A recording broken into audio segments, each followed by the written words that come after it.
What's going on, everybody? CaptainRoBear and crew here for Merrowstrand, episode 49.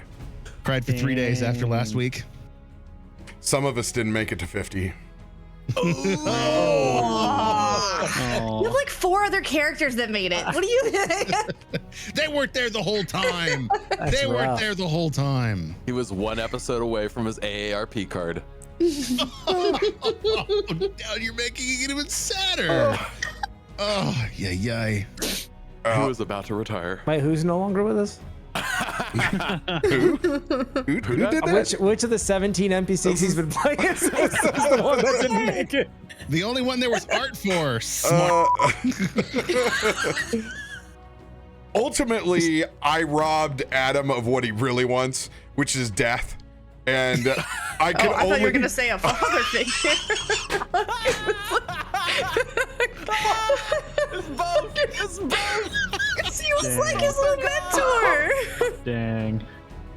Bob's Christian, already. you know, It's like 80 degrees in my garage right now. It just got so much cooler in here after that. Rob's already daddy. He took us all in. Hey, you know, he's not wrong. It's been like 50 episodes and I've tried to kill Christian so many times and I'm still somehow alive. I can charge the biggest thing in the room and pull through, you know? I can only He's rob trying to you dismiss us. of your natural 1 death in acid by my own natural 20 and Shield Master. I'm glad I could do that for you. Well, you know, balance, I guess. I honestly, it's because I'm too confident. You know, now that I don't seemingly, knock on IKEA wood, don't have the this curse supposedly anymore. I think I'm feeling pretty good. So now it's like you got to push it. You know what I mean? Like you got to more gas, more go. You know, that's how I feel. It's like more gas, more go. Like let's just send it. Let's see how long I can ride this streak for. And then you know, last week was like, yeah, you know, sometimes it just doesn't work out, and you know. Sometimes Bob was like, it's okay. I'm going to make your sad ending worse. And I'm going to make it my sad ending. And now everyone gets to be sad, not just you. Not only do you owe the story now, but you owe me. I know. God. Next big fight, it's like, nope, there's a big bad. I'm gonna go get that little ad over there. That's me over there. Look at my animated shield, guys. I'm using it. By the way, I want to make it a point out. No one's sad for me. Okay, maybe the occasional new person that comes in the stream. All the OGs were like, I really think they gaslit IceRocker into throwing the staff. She lost both of her fish friends that day.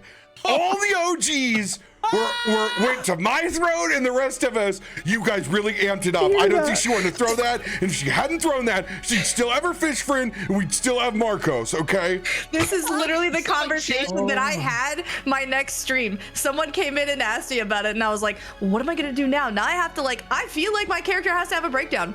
I really do. Oh my gosh. That's so good. Saying chat was just as much into Yeet Win Vane as everyone else at the table was. So you know what? That isn't just on you. Chat, it's okay that Batty's still tagged. You know, he can use all the love he can get right now. If you didn't realize, he's having a stream mental breakdown. He's only been in Minecraft for like, I don't know, the last 5 days. The first stream, he played Windrose Diggy Diggy Hole for 10 straight hours. Oh my God. Sounds painful. This is what happens to Tarkov streamers. This is late. This is in-game Tarkov. You finally just lose your mind. Diggy Diggy Hole. I jumped in. Out of songs that you can put on repeat, surprisingly well, you know? And, you know, as far as, you know, probably the best Minecraft theme song of all time. Incredible. Yes, there you go. Batty is no longer tagged in the stream that he's not in, but who knows? He could replace me at any point in time.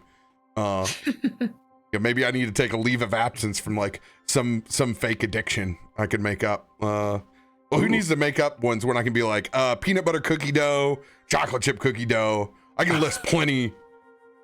Voodoo Ranger, you know. No, Voodoo an Ranger I addiction. can stop. If there's cookie dough on the counter, I can man. stop it anytime. Anytime, man. until it's gone. I'm a guy that's like, I can't have that shit in my household or I'm just going to eat it. That's me with chips. It's like any big bag of chips. It's like, if I want it, it's the whole thing or nothing, you know? Chips have 2 servings. Okay. When you open the bag and you tell yourself to stop, and then there's the next time you open it. That's it. Okay. And everybody knows it, and you're all in denial. Okay. Because even leaving 3 crumbs at the bottom is leaving something in the bag. That's the play when you have kids. Okay. Yeah, I was That's that's a family move I right didn't, there. Yeah. Daddy didn't eat them all. Yeah. I'm gonna use that. I went over to my brother's house today. He was super kind and made fresh jambalaya. He even got crawfish tails, and we had some of our real andouille that we have shipped up. Typically, we use that for like the special stuff, the king cake, that savory king cake we do. But yeah, he did a huge spread, did the cornbread, had the Mike's Hot Honey out, and warm real butter on the counter. He was a real OG. His family was out today, so he had a hall pass. So he's like, I'm gonna cook a little fancy. So we came over and ate dinner together, and it was. I like that jambalaya is the hall pass move. That's good. Yeah, Dude, I love jambalaya. Kids, it takes a minute to appreciate heat. Yeah. It takes a minute, even if they do like rye, little rye bear. He's on like the cusp of liking spicier things. Like he likes Korean barbecue level of spicy now. Okay. So like he's climbing the ladder. He's getting there. Yeah. The other one, there's no hope for that kid until he is just as picky as my brother was when he grew up. So it's gonna take him forever. He eats like mac and cheese and like Cheetos. Like that kid's. What dinosaur chicken nuggets? He's a beige Dude, fooder. He won't even eat the nuggets like that. He's he's picky. But my brother was like that when he grew up, so it's his payback. He's got my brother's DNA, and then Rye's got mine. So it's like Rye, he ate 6 ribs the other day. Like he's 4 years old. He most of the time, if you ask him what he wants, he goes pork steak. I want pork steak. Uncle RoBear, I want chicken fried steak and biscuits and gravy. Dude, he does. I got him when we were at the cabin this weekend. I was going like Andre the Giant used to go and be like, no baby oil, no baby oil, because it would get in his eye, so he'd tell wrestlers not to wear it. It's an old internet clip, and I'm like, I would say it around when we put on sunscreen. I'd always be like, no baby oil. So he's been going around the house and saying, no baby oil. So good. I'll tell one last story before we get into the thick of this. I'm sitting on the couch, we're finishing up dinner, and I see my little rye bear go for the gummy worms. All right. He pulls out this gummy worm and he takes it, he looks at it, he drops it down to about belt height and just starts spinning it. And I look over at him and I go, Rye, where did you learn that? And he does the little smile, and then and bit the head off it. I was like, oh God. That's an aggro way to finish that move. That's a power move. Oh my God. No clue. I was like, I went over to my brother and said, I'm verklempt. Vapors, I need to sit down. Oh, it was the vapors. Whew. Oh man, there's so much fun right now. I can't. A couple more years, I'm gonna dread going over there because they're gonna be in, third grade and beyond. Super fun right now. Enjoy it while you can, because it doesn't last. Oh, see, that's cool because I don't have to fucking live with them. That's that's the beauty of this arrangement. Who's got announcements that they want to let folks know before we hop back into Boghala? I'm just dancing this weekend. Dancing. Lost in dreams. With or without the hot pants? I don't know actually what I'm gonna wear yet. But it'll be shorts. It definitely won't be pants. That's for sure. That's what I meant. 9,000 degrees on the West Coast. Basically, everywhere in the country like this is all just red, and there's the upper Midwest. It's yellow. Yep. All on fire. Woohoo! Well, I will go ahead and drop the announcement for everybody.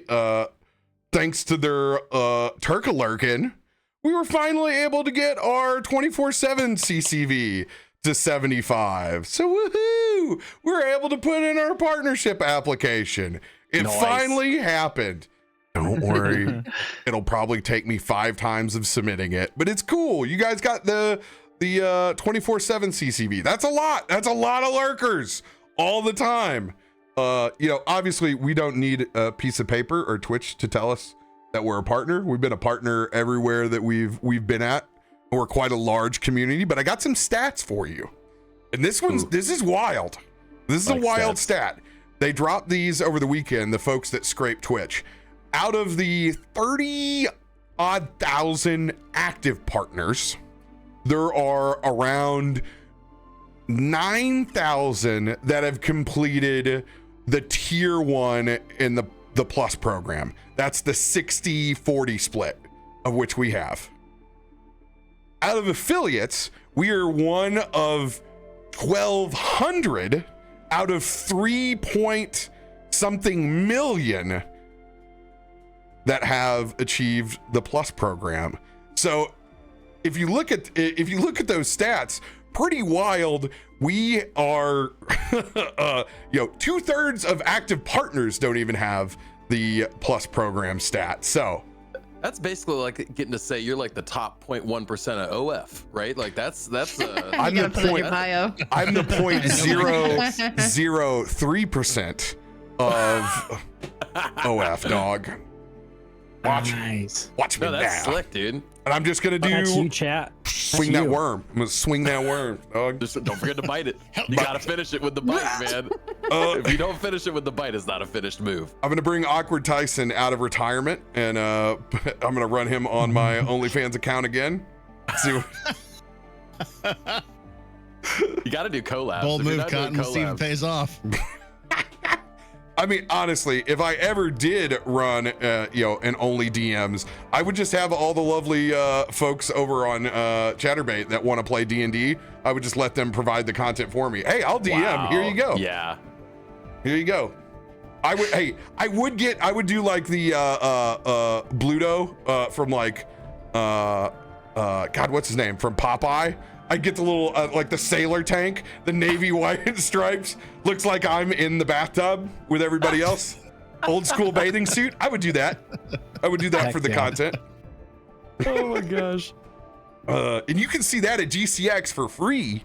Yes. So, the impressive stat that stuck out to me was out of 3.1 million affiliates, only 1,200 have the same level of plus status that you have. Is that what I heard? Yeah, plus the level 1. Mm-hmm. That's nuts, man. Well, you That's just can't. huge.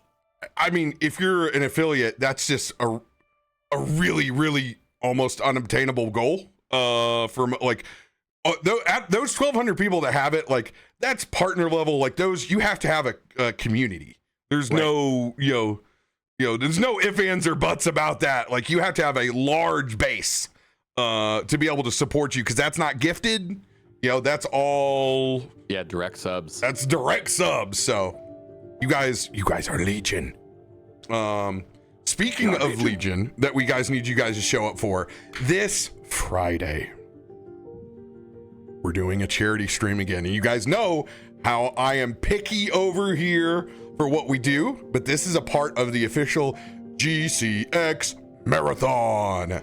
We're going to start at Friday, 7 p.m. CDT, 8 p.m. EDT. And we're going to be playing for 4 hours on GCX channel. Tomorrow, I'm going to announce the player lineup.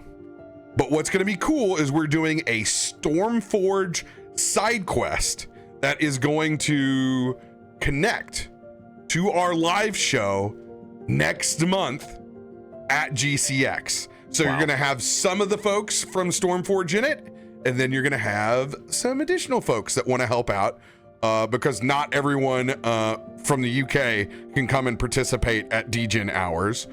And some of them have their own charity marathons to be running as well. So you guys will get to see the lineup tomorrow. We'll drop a little premise of what is going on because the cast gets to learn about the premise because I've been trying to close on the house. And now I'm done. I'm done with that. I can focus on all the cool things. But yes, you can await. I will have the specialty made hot sauce from my buddy, the Carolina Reaper hot sauce, Cane's Pain, that my buddy Matt has made. So hot chip will be inactive. We'll be doing all the special quirky traits for everyone. So it'll still be a goofball charity stream, even though it is tied in canon. Like it'll still be goofy.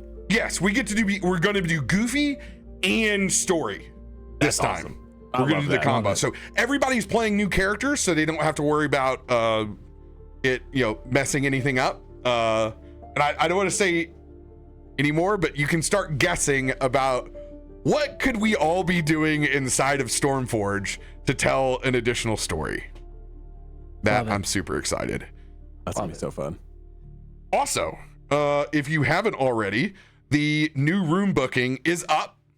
You guys can go and book your new rooms at our new home, Universal Studios.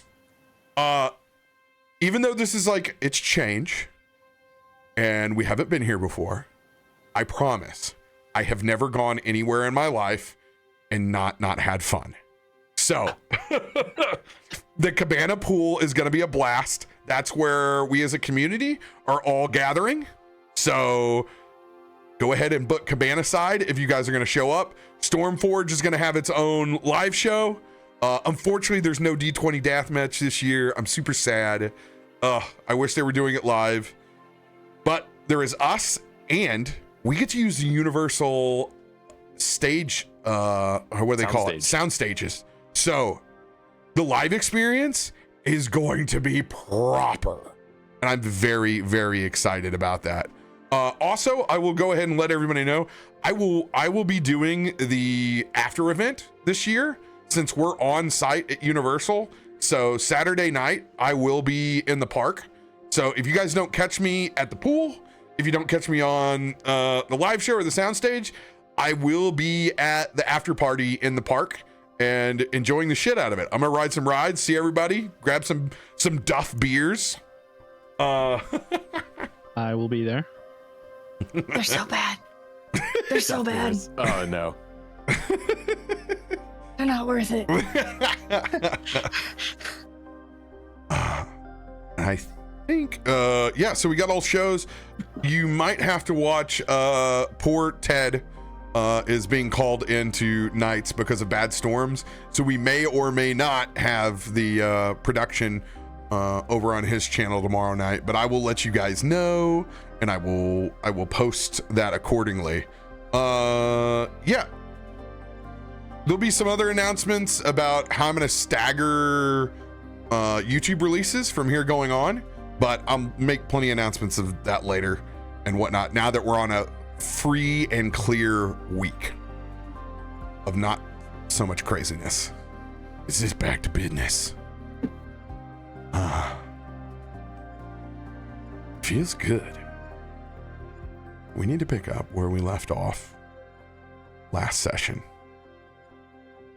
with the zoo battling valiantly to vanquish Ziggurat in the sky. You all were able to succeed, but at great cost. With the fish tyrant being yeeted into the mouth of the Hydra. And I know that Shay has been waiting for this for a long time. His name is not Malachi. In true storytelling fashion, I forgot my own NPC's name and warped them to Malachi. The only Malachi that has ever been on our channel was Zero Beast's character for Ravenloft. It's Malachar. Oh my god. We died when we went back and looked it up, and he was like, hilarious. But That's is so funny. true storytelling, oral tradition fashion. That's how things morph over time. And Wow. he's well over almost 6 years old. That character, he's 5 or 6 years old. That's how like original Game of Saving Throws. Yeah, that's how things warp in time. That's so funny. Yes. So Was at he the release, Malachar in Netherdeep, or was he Malachi in Netherdeep? I bet you I now. Malachi'd it. I bet you I did. I bet we did. I really do. I bet we did. I bet we did. I'm gonna go back and I'm definitely gonna go back and check it. I may have done even both. There's no telling. But yes, the release of Malachar, one of our ancient evils inside of our world here, helping the party defeat the Hydra. However, Markos could not let an ancient evil from the deep below go unchecked. As his own character arc and family coming from being imprisoned inside the deep below, he valiantly took forth and sacrificed his life, keeping Mr. Tien alive, using my natural 20 to cover his natural 1 with my shield mastery feat. The warden now stands alone, as Markos turning into his radiant form to fight Malachar, eventually banishing him from inside of this realm, and doing so removing himself. You guys now stand at the precipice of heading towards Grimfiler with a completely cleansed swamp, except for Boghalla South. We last left you guys staring out into the swamp from the high perch that is now, this is Ziggurat, which is like a tree house. Nagashal has faded from that existence. So everywhere that serpent was, it's just this gnarly, cool swamp tree and vines that swirls up and around it. So there's literally this Overwatch post in the center of Boghalla now. Oh.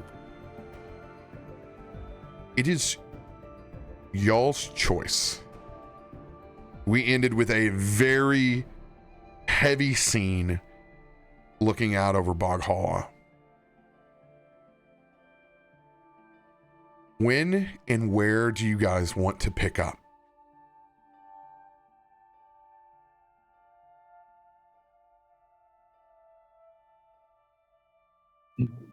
Probably on the ground, and kind of where we where the ziggurat took off after. Maybe have a chance to all of us to decompile exactly what happened. I'm gonna make an audible because of Feisty's post of the knitted frogs. I'm gonna have you guys have camp. You guys can have set this up over top of giant floating lilies. If you guys want to be on the base ground. I think so. Yeah.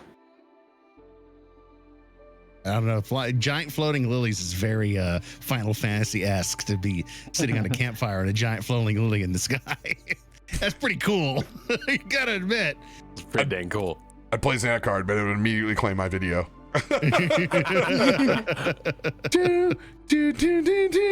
Oh God, I'm crying for both this scene and past trauma from Final Fantasy.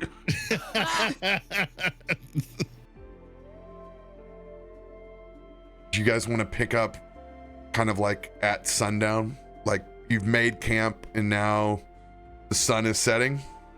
Yeah, I think that's a good spot. All right.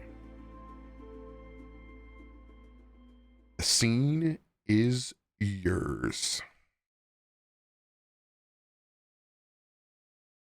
I would say that as a starting point.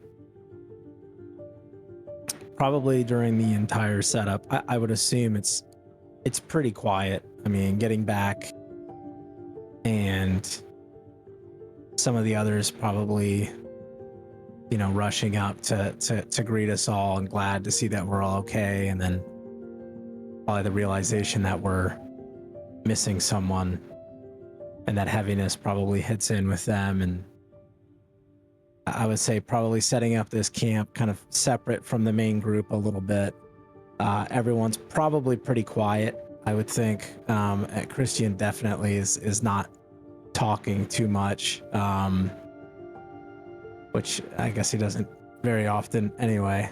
But even more so, once the camp's set up and he's kind of sitting there, it's almost like that you kind of get lost in the mesmerizing flames sometimes late at night when you're sitting there around a campfire and you're just kind of staring in, and the flames kind of just move and shape, and you just kind of get lost in that. And the entire time that previous scene is replaying in his head of what was his final moments, to some miracle that saved his life, to his friend, his mentor, sacrificing himself to stop another evil threat.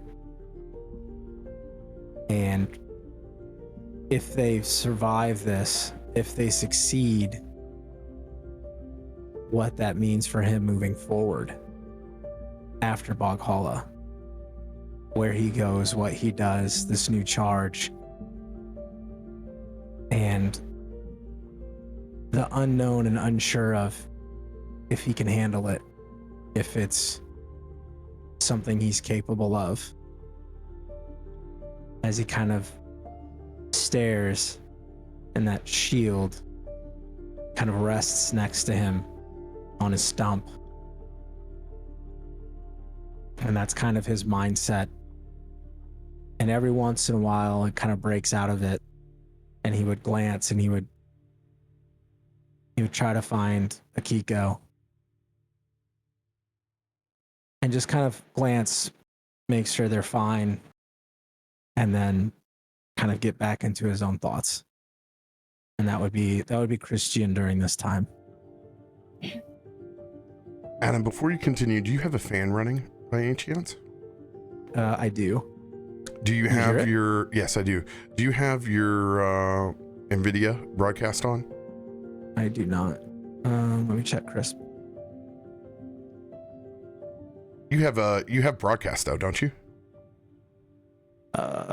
I did. I don't know if it's still on now, but I can look. I don't think I have it installed in it. Laysai. I know. It's okay. You're gonna get a pass this time.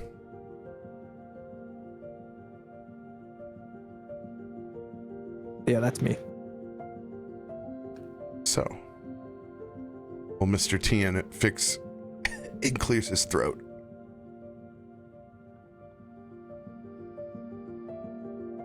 Who's next? Tarben is very much the opposite of where Christian is.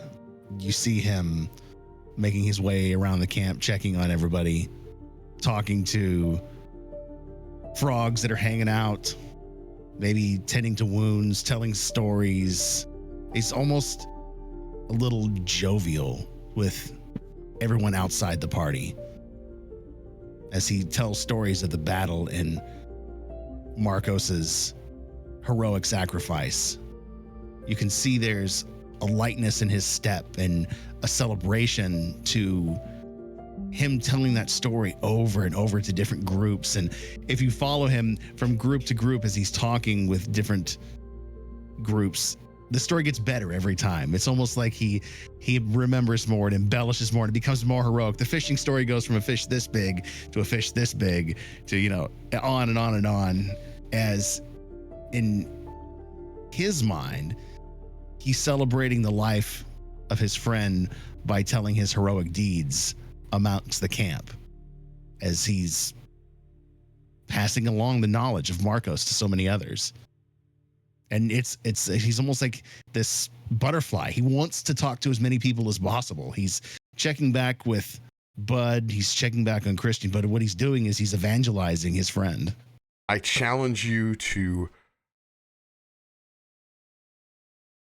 do one of those pieces and not tell. There's a group not too far away from the fire that he's talking to. The Hydra was bearing down on Christian. It raised his head up as if it was going to destroy us all with one acid breath as we all braced ourselves. Christian faltered for yet one moment. Markos, out of the corner of his eyes, saw it and raced in as he slid his etheric shield over the top of Christian. He then stripped away his armor in one movement, morphed into light, and battled the dark beast from below. I want you to roll a performance check with advantage. Christian, I want you to roll perception. Anybody else that might be around listening to the story can roll perception as well.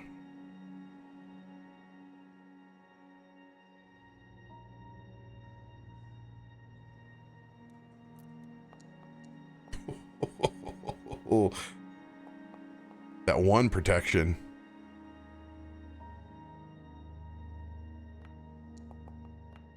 That was a 7.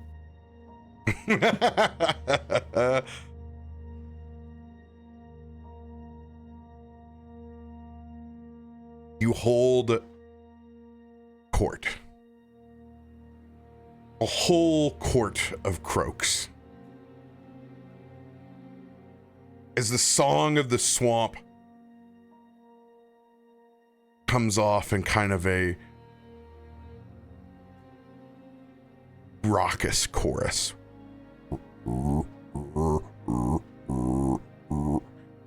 As it just kind of gets louder and louder as they intently listen further. Brother. The pupils in their eyes go into anime size as they drone into your story. If anyone wants to add, interject, or comment that was over a 15, may do so.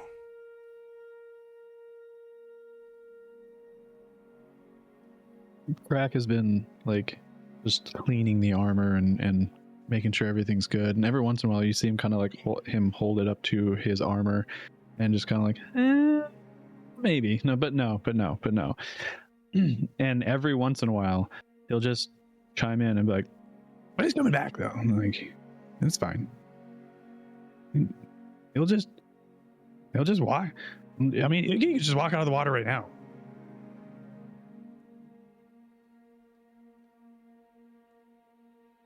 Tarben,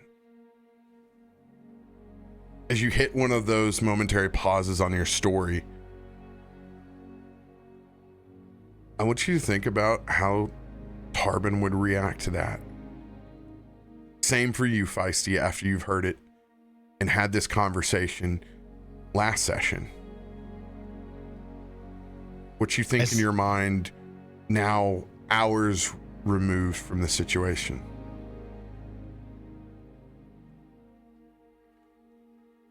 My little green friend is right. Because as he battled with his bright energy, his etheric form against the darkness, he disappeared. He could be anywhere around us. That'd be a tale to you all. Cup and Markos might come and correct your ass. He can come from anywhere. You know what? It just kind of dawned on me. And Bud looks to all the anime frog eyes looking up at Tarben's story. What Markos did, what he did in that ziggurat was the most impressive thing that I have ever seen. And all the way up until I think right now, I was mad at him for doing that. But something just clicked in my head. And what he did was not just for us up there and trying to end those generals, but he did that to make Boghala safe. He is a savior of this swamp. So I just want all of you to keep that memory of him.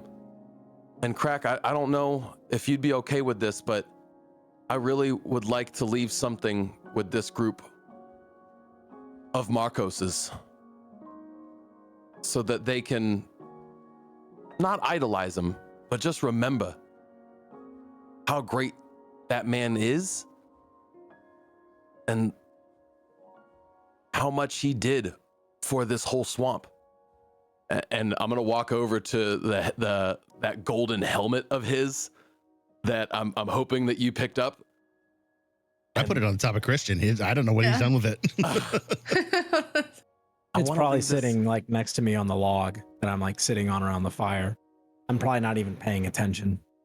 And I'm gonna walk over and like grab this and say, are we okay with me doing this? But I want to give this to this group. I want them to remember Markos. I want them to know the sacrifice that he made to make this place safe. Because it was so important for him to do that. And I see that now. And I feel like it would be the right thing to do. And I think he would enjoy that.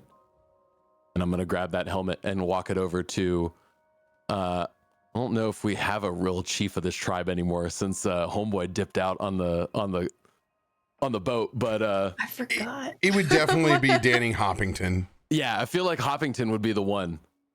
So I'll take that over to Danny and say, Danny, this would be a big honor for you to hold this and turn into, I feel like it would be a badass top to a staff, honestly. If you could add this to the top of a staff, would be like one of the coolest freaking staffs I've ever seen. And I'll hand it to him. And just remember how amazing and powerful the sea can be as a neighbor.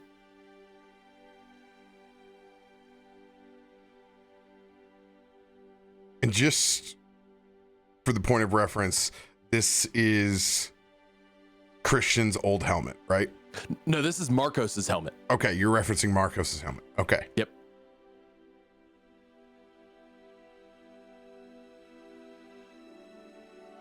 I think I can find just the right stump for this. As he goes and fetches this gnarled staff that has just the right amount of just like knot up at the top. As you can see it, a couple of frogs and Earl come over and quickly start whittling this thing down. And who knows, Krak, maybe he will come back for this. But at least we know exactly where it'll be at. I mean, if anything, it gives us like a little breadcrumbs. Exactly. Just follow us this way. Just, next thing we just leave a little fish and then, he just finds us.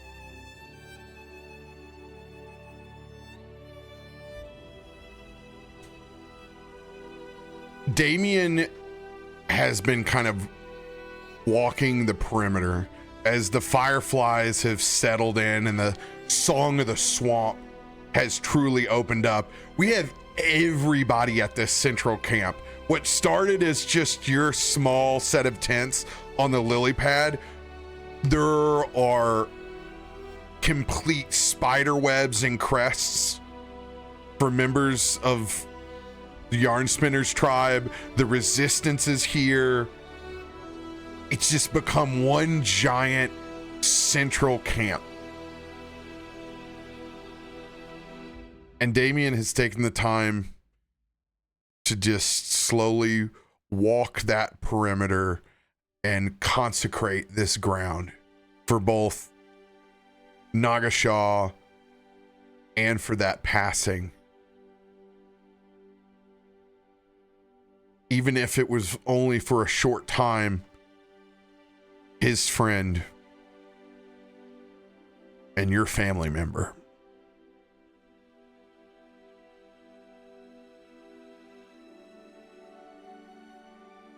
For the evening, Damien's going to do a lot of solitary work.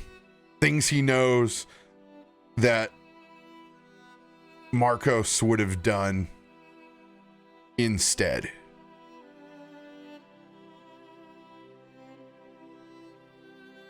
Just trying to help and pull weight for a comrade that's no longer with you all. Okay. That wave story of Tarben is getting bigger and bigger every time he tells it. I have to go sit down. And Bud's gonna go find Pal, who is, I would imagine, next to Akiko. And he's just gonna pop down next to both of you and just sit down and let out a big sigh.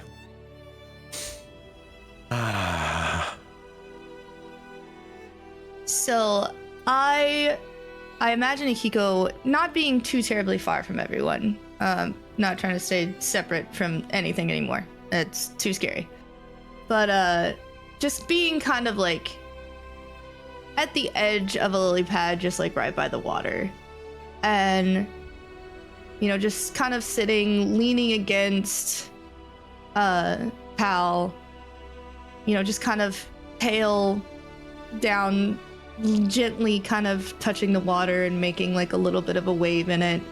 And going back through, like usually anytime anything happens, of course, first thing, going back into the books.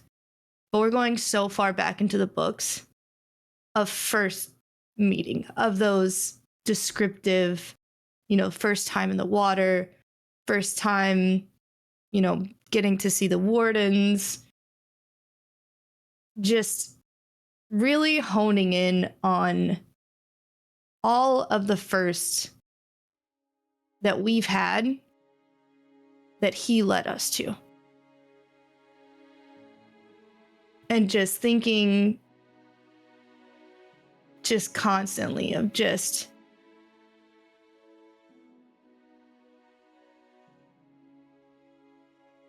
who does that now? We all feel like a role. And I mean, it really did. It like all of us really do feel like siblings. And he always was just watching over us, picking us up, literally bringing me back to life.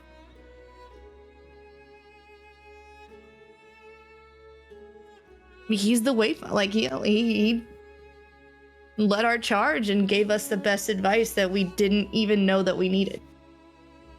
Talking us out of situations we shouldn't have been in. And doing it with just such a warm, caring smile, like it was no big deal. Not that he didn't care, but that it just came so naturally. I feel like I see you thumbing through your pages, and like as I walk up, I remember that was when he showed us how to use the sea pass and ride on the most insane zip line that I've ever been you've on. seen my notes; they're like picture books. Yep. Okay. So it's like that's a fun one. Is that what we're doing? Is we're going back through and looking at the old memories?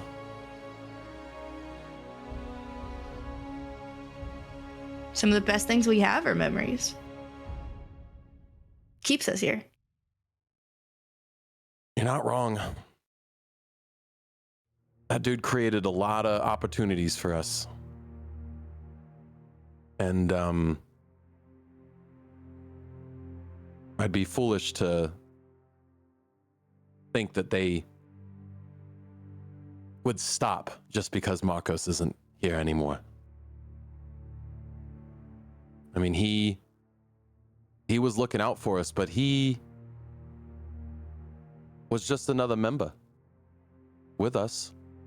I mean, a lot of those things, a lot of those moments were created by us too. Just because he's not here doesn't mean it's going to stop. And that we're not going to have somebody watching out for us, because we still got each other. Except I do not know Revivify, so somebody's got to learn that. I've been reading that page 3 times. I don't know if I can do it, man. We gotta spread that. Somebody else has to pick that up as well.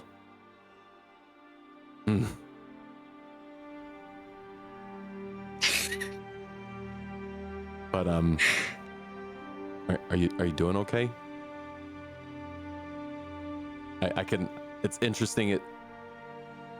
I can kind of tell how you're feeling, but Pal is like your emotional reader, and he actually just tells us how you're feeling based off of his vibe next to you. So he's over there like you can't really hide your emotions anymore now that you're friends with this dude, because he wears his emotions on his little hidey skin.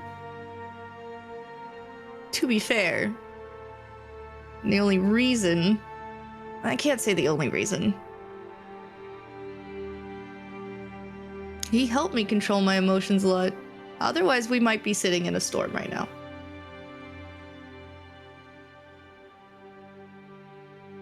But that's a skill that you have now, right?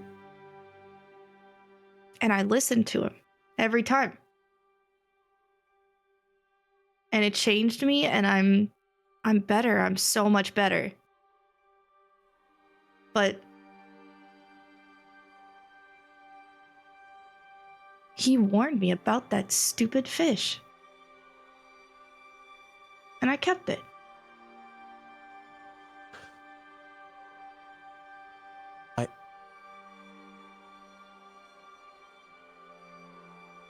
I trusted my gut. I don't think you get to put that on you, though. Because that is something that, in the moment, we all saw happening. And that wasn't just you that decided that was the time for that to release. I gave the nod. Christian and Tarben were doing their thing up front. Krak helped you launch it. That was not just your decision. That was everybody's decision. So it's a heavy choice. I agree with that, but it doesn't just sit with you. That's not your burden to bear alone. And I honestly don't know if we would have made it out of that without that choice. Had you not have had the fish, had you not have kept the fish, had you not have then launched the fish, I don't even know if we would have made it to even getting to see the ziggurat. Guess he was pretty handy sometimes, and I'm just gonna kind of lean back a little further on Pal and look straight up. And that'll Water feels different now, though. Doesn't it? It's like less salty somehow. I don't know how that is.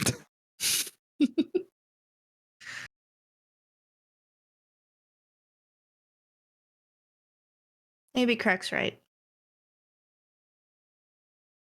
I don't even know exactly what he's right about, but I'm sure he is. What is he right about?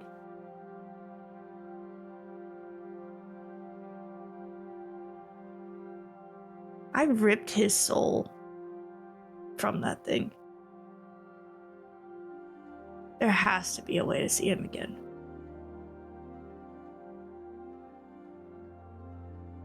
Yeah. Because I I don't- know no matter how much he's wrestling this thing, I know he's still watching us. Mhm. That just made me Because I kinda do sad. think he's right. I don't think he's gone, but he's definitely not here.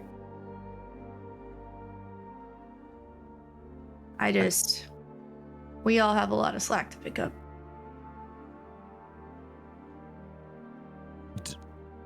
Do you think that we need to help Markos? Okay, so go with me here.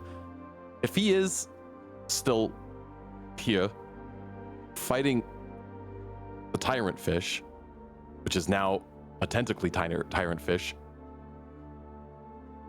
we have to find him and help him? Is that what we're talking about right now? You know, back in that line, just thinking about getting some money for dinner, if you asked me anything like that, I'd probably tell a bartender to cut you off. It sounds crazy just even saying it out loud. But look at what we've seen. Look at what we've done. I have to believe, even if he can't come back here, that he is still there.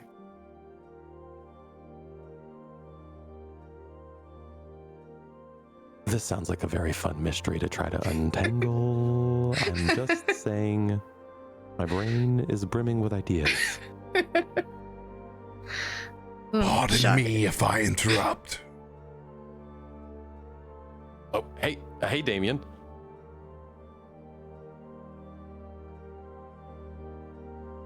I believe that he would have wanted you to have this.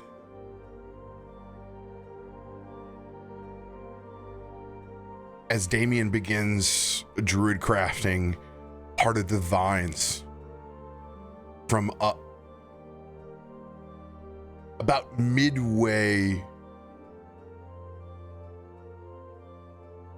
from where Nagashaw's body now holds up that temple, as they kind of descend down and slowly unravel, you can see this long item completely wrapped up. As it tumbles down, you begin to see a little bit of the shine, and it slowly drops into both of your hands, Akiko. And it's Markos's trident.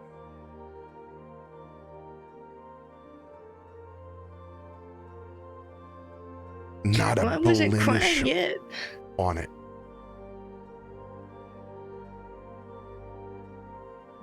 Not a drop or blemish from the acid.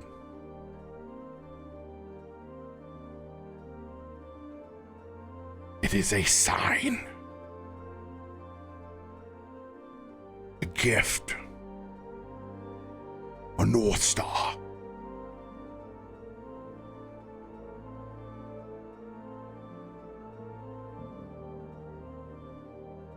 Akiko, as you hold that warden's trident, you can feel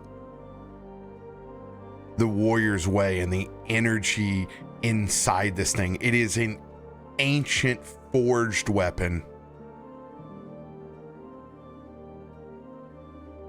It has a very similar vibration to it that the fish mace did, just different. As this trident was forged far back in time, before even Markos, at some point in time welded by his own father. and forged inside the deep below. It contains all the previous properties of Markos. It is a +3 trident that does piercing, cold, Oh, it's in my inventory. radiant, and as you hold it inside of your hands, your Tempest imbues with it as well, as it becomes your weapon, and also does a 1d8 of lightning. It's 60 feet range, and it returns into your hand. It is magically attuned and cannot be removed from you. You get to throw it once per turn, with you being a sorcerer. Oh, a ranged weapon. Oh. If you use a cantrip, you are also able to throw Markos's trident.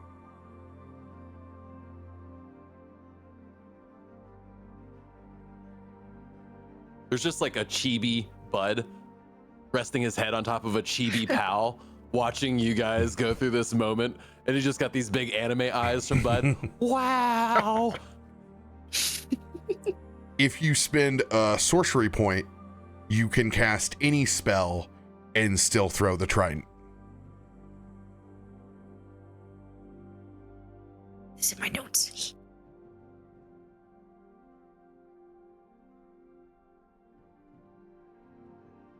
All right. And creatures from the deep below crit on 19.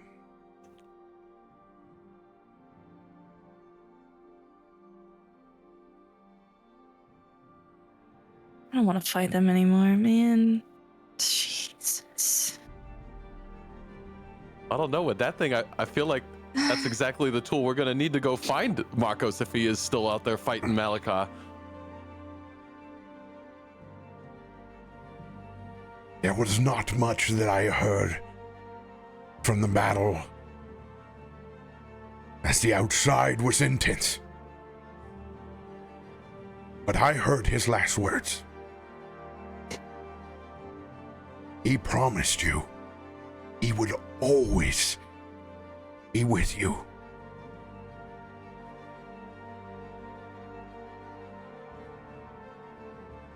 I believe this was part of his final charge, as he will always be with us in our hearts. Part of him will physically be too.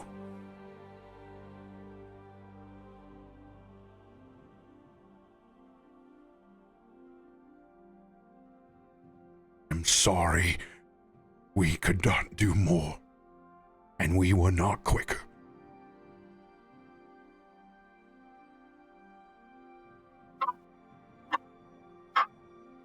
Damien will just kind of bow to both of you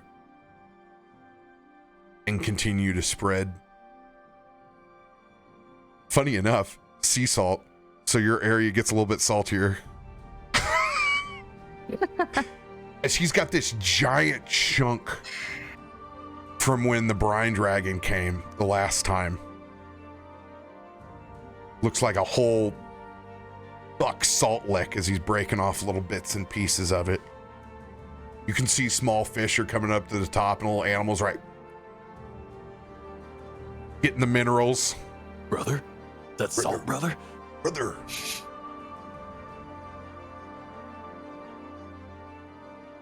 Oh, Damien, before you go,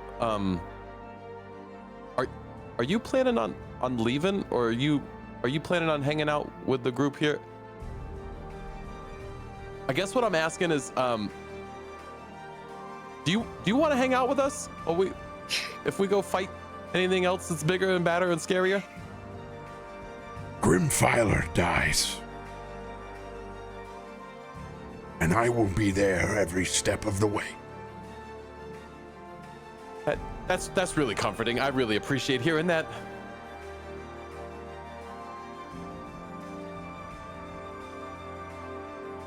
After all, it is not your sole responsibility to instill Nagashaw's presence and return back to this swamp. I'm glad we can count on you and Nagashaw. Man, I've so many people this trip. This is nuts. And we have a habit of making a lot of friends. We really do, don't we? I think that might be our strongest superpower. Power of Honestly. friendship. No, but really, you think about it, it's largely all been us having encounters and then making friends out of most of those encounters. Even questionable ones. As I think back to the vampires that we...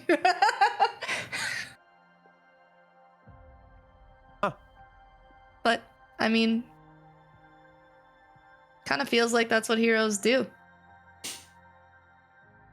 And don't be using the H word like that. I want my picture up on that wall. That's fair. That's fair. Christian, how far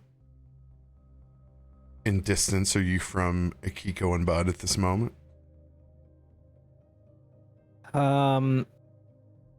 I think that would be more an Akiko thing. I feel like I set up camp somewhere kind of around everyone, and I know she went off a little bit, so I kind of somewhere where I can keep, ideally I keep an eye, but he's also been very in his own thoughts. So if she were to slip away at some point and go somewhere further, that is a possibility. So I kind of would leave it to Akiko. I say, we kind of, like I said, we're kind of not necessarily, because Bud just kind of stepped away and was right here. And I was close enough to hear Tarben's story, but obviously not that well by my roll, which kind of works out since I was probably closer to the water and just sitting with Pal. So we're relatively close to the main circle. Trying to put you guys into a conversation. Oh, yeah, I know. Since you were inside the camp, after this presentation of the Triton, there is a moment where you notice your animated shield. That floating, swirling body of brinish water that forms and fits into the shape that you need. There's a bit of crackle. An electrification that you haven't noticed since you were far under the ocean with Markos. It takes you a second to recognize it, but it's just like the electric eels that you've seen down there before.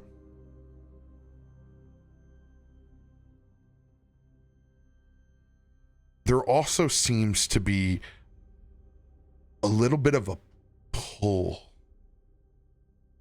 towards Akiko. And this will be the first moment when you see her holding Markos's Warden's Triton.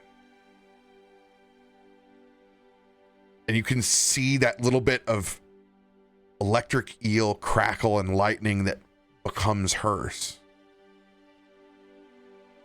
There seems to be a connection between both of your inner strength, you pulling from the bronze dragon, her pulling from the tempest.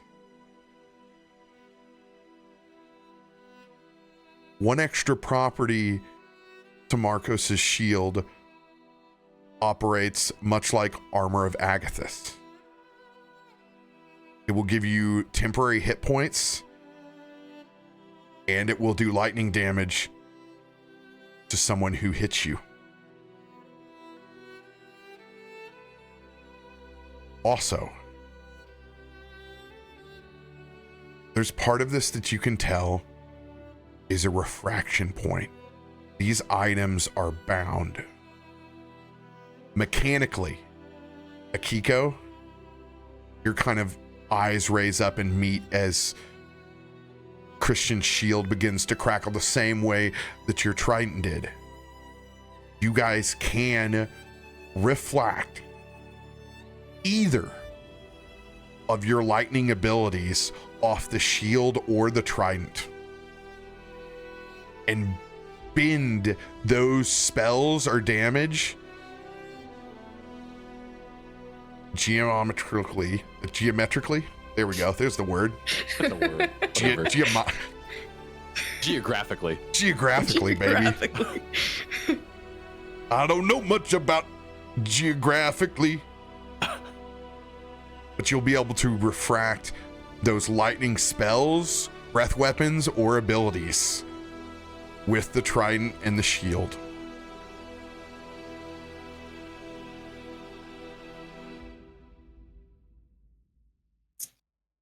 I think so. Upon getting it, the trident, and sitting it, I'm gonna sit up at this point and kind of have like, you know, I'm going to assume it's probably taller than me. The man was like 10 foot tall. And like 12 abs. Yeah, 12 out. I'm gonna miss my 12 pack.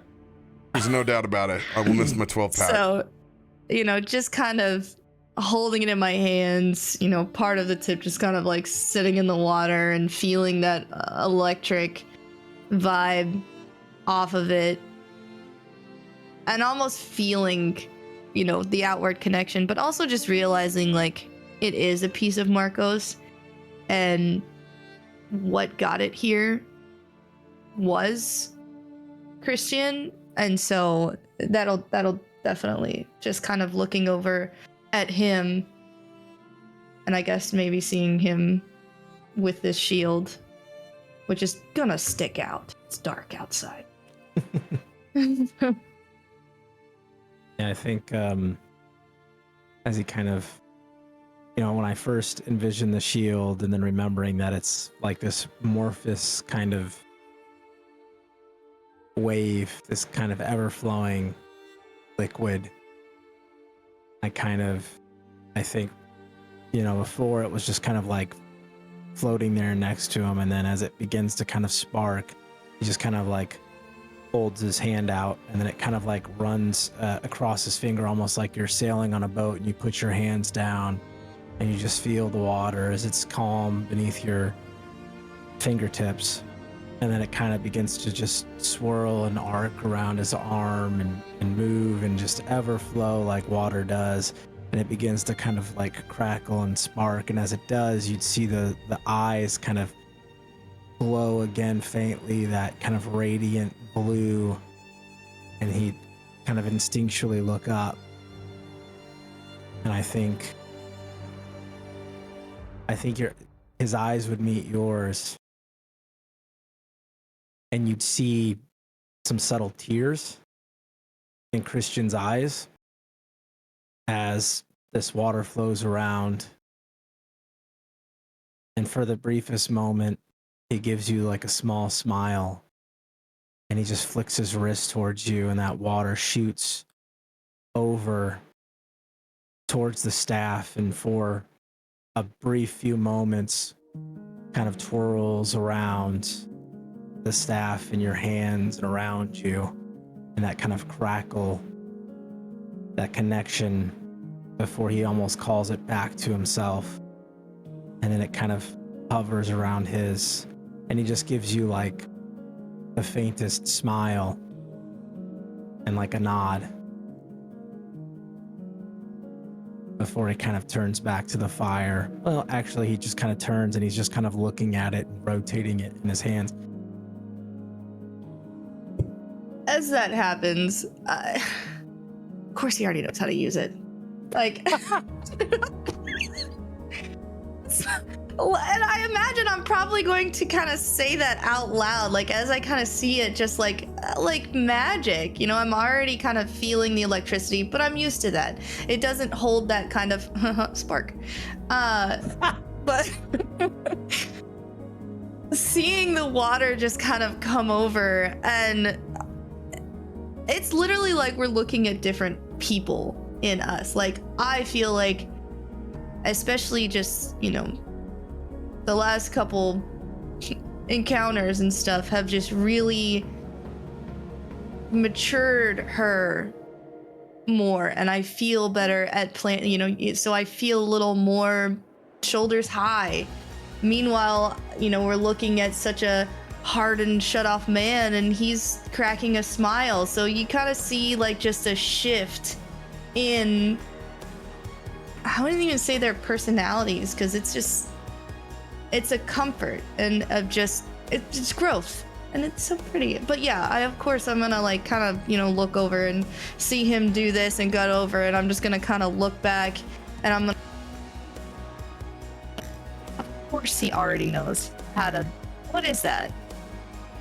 As I'm kind of like looking at the staff and like swirling it in the water still, like.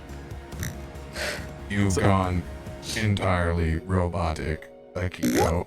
That's the curse of the Tim. No more arigato. Miss Akiko. Domo. Man, did I hit it? Oh, it sounds good now. You're back. Clear You're now. back. You're back. I did nothing. Whatever you do, don't do anything else. Don't move. Yeah. Or do something and Like then gently not touch the table.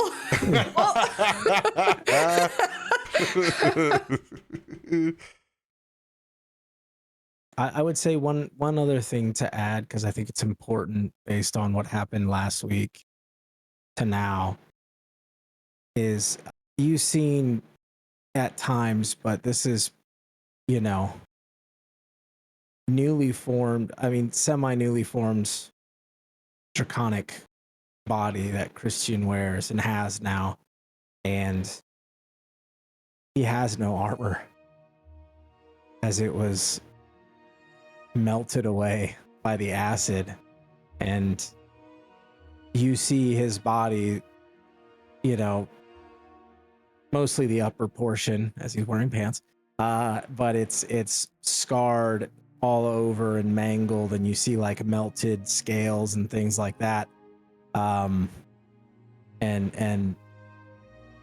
I would say I definitely agree. And as you kind of look and you see that, like, it's a show of vulnerability, but in some ways, with everything that's happened, his new task that's been given to him, Christian has never felt more vulnerable, probably in his life.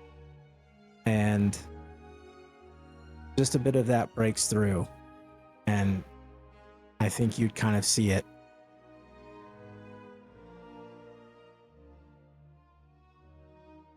Hell yeah, personal growth. You should send a lightning bolt back at him, like how he sent that little water whip towards you. You should use that trident. Want to piss him off? He just smiled at me. It's not gonna make him angry. He'll find it endearing and impressive. As a trident stabs me in the chest. Just yeets it.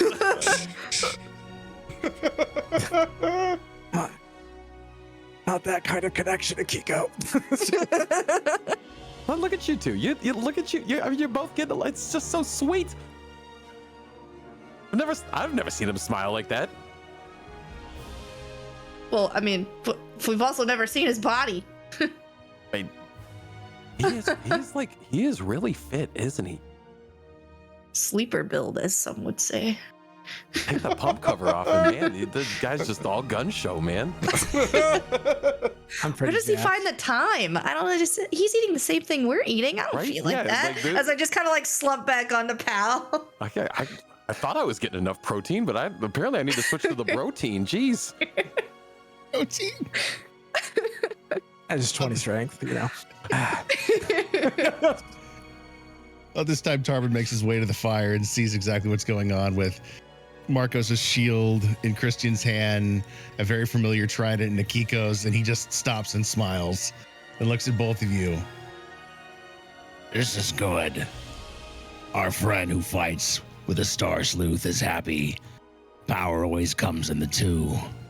As it was with Sylvia and me, it is for you two. While you're not bonded, you are paired. Together, you'll fight stronger now. That'll make Markos happy. Maybe that was his plan. Maybe it was. I'll always try and be all of your protector if I am able. I think he meant friends. Protector be damned, we're allies. We protect each other. You can protect me all you want, and Bud will get like right behind you in that shield. Yeah, yep. I'm down for that. This is a great deal. I'm a big fan. Bud, I mean this with the utmost honesty. But if you ever are this close to me in combat, you're doing it very wrong. Yeah, you're not wrong. Something drastically bad has happened for me to end up being right behind you while you're swinging your big sword. Yeah. Glad you realize that. I will say it is kind of comforting though. I'm not gonna lie. It's Right? He gives up like an aura. yeah. It's kind of soothing. I think I'm just gonna sit here now, and I'm just gonna That's plop the next to dragon. you at the fire. That's the dragon. The dragon is soothing. Huh, okay. Oh, it can be. Well, I'm definitely tired, and I would imagine that you guys are all tired as well. But is anybody else really nervous about what happens next? Because it's all kind of like it all happened so fast, but you know, so much of the swamp is back to where it was in my memory as a kid. And then Bud's gonna look south. I still see a good chunk of darkness back that way, and I don't know what we're gonna do against Grimfila if his generals were that strong. We'll fight. It's what we do. And you hope you're stronger than they are. I think sometimes it's best to simplify it. It's the enemy. And you're going to go head to head. And you just make sure you're the one standing when it's all said and done. So tired of always being worried about what's next. We know what's next. Let's just enjoy this for a minute. Have our moment. We're ready. Well, look at these people. Everyone's ready. Yeah, as ready as they'll ever be, that's for sure. Okay. Akiko makes a point. We're not going at this alone. We've got them behind us. Set your homeland free. We let King Tonga know what we've done. And we can move on. That's right. We're also going to get paid for this job, too. I forgot about that. You guys are getting paid? We still have to go back and get our house back. We have a house. That's right. Yeah, there's so much to do. Where's your Albert? We also have a boat. Oh, he's on the boat. He's back on the boat. Somebody's got to watch the boat. Somebody does. The baby. Earl has kind of begun to stroll towards your direction. But you notice Even the celebration seems to be stalled on his face. I don't know what to tell you guys. I've tried. I've been with him the last 3 hours. Your buddy ain't doing so hot. As he points over to Dylan. Dylan's been by himself kind of that first hour after everything happened. And Bud's been with him. And he's just been staring, disassociating back towards the edge of the swamp. Has he said anything? Is he hurt? He's fine. He's real tore up. Hmm. He's Maybe I not should doing speak so with him. hot. Yeah. Go try out this new warm fuzzy feeling of yours. Just kind of gives you a look. I'm really being genuine. I really am. It's soothing to be next to you, and maybe that'll help Dylan. Hey, Christian, just a thought. Maybe like Krak would talk to him. He's missing his family. I think he kind of knows where he's at.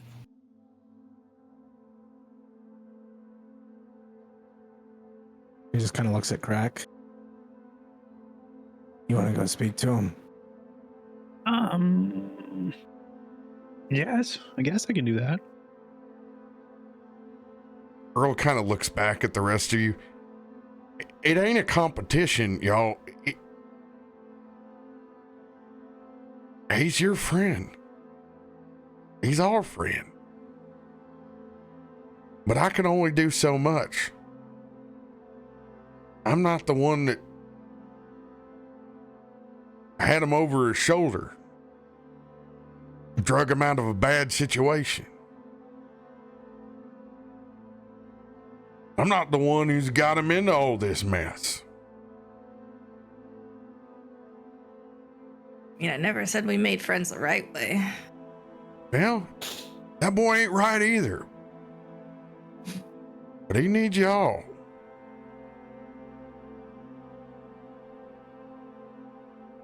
He's so tore up, he wouldn't even have any of my hooch.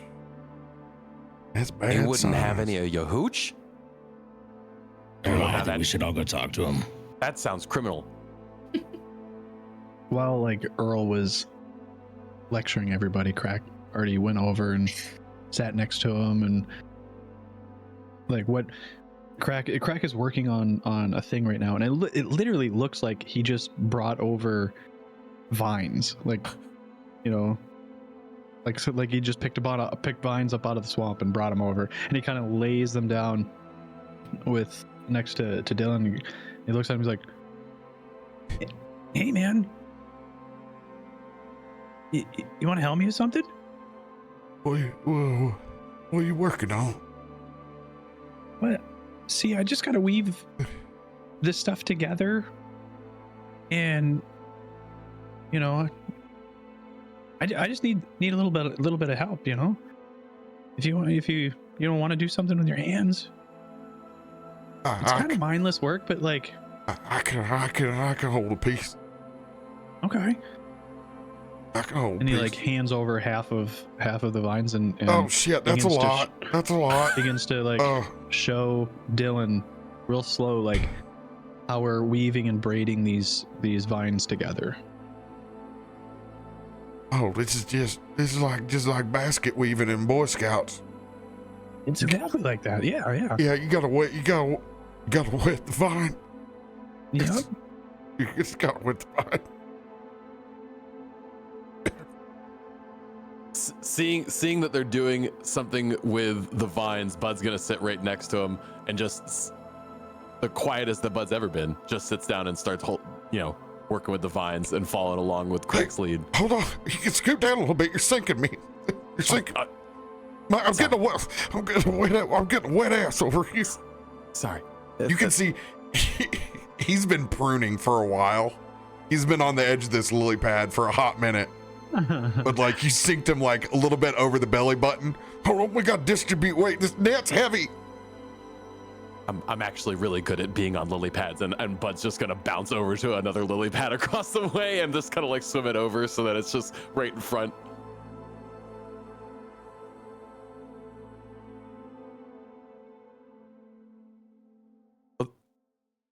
Is there?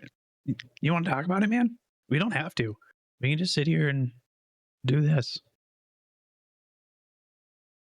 Talk about it. What's there to talk about? Whatever's in your brain, whatever's up there, up here, you can just bring it out. I wasn't there. I didn't help. I don't know.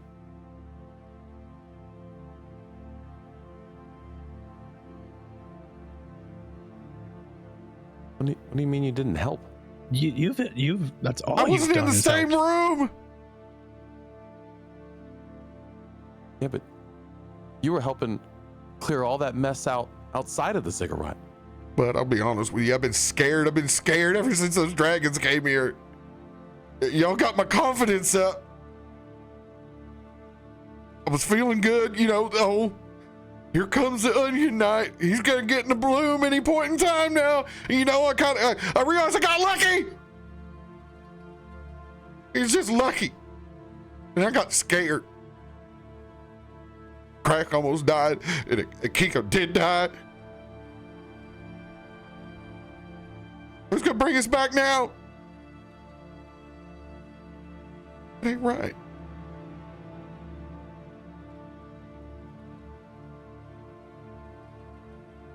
Hey, man. We're all terrified. All of us. I don't think you're scared as You see I that- am. You see that giant bear over there? That dude shakes with fear. Well, tough shit, he doesn't show it. He just bleeds a lot. Mm. And that's intimidating. What the hell am I supposed to do? I ain't got You that know- much blood. I ain't that big. And I sure as hell ain't that good. You know what being a hero actually is? You know what being brave actually is? You know what that means? All I do is shit out butterflies. No, man, no. Being brave means that you're afraid. And you still do the right thing through that fear. You use the fear. You bring the fear with you.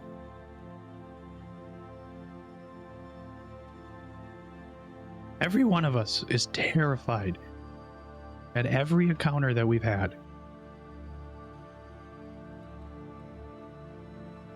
You don't show it. I'm trembling. I couldn't walk out of that shack after I drug you back in there. Everyone here shows it differently. What am I supposed to tell my wife and kids when I get back?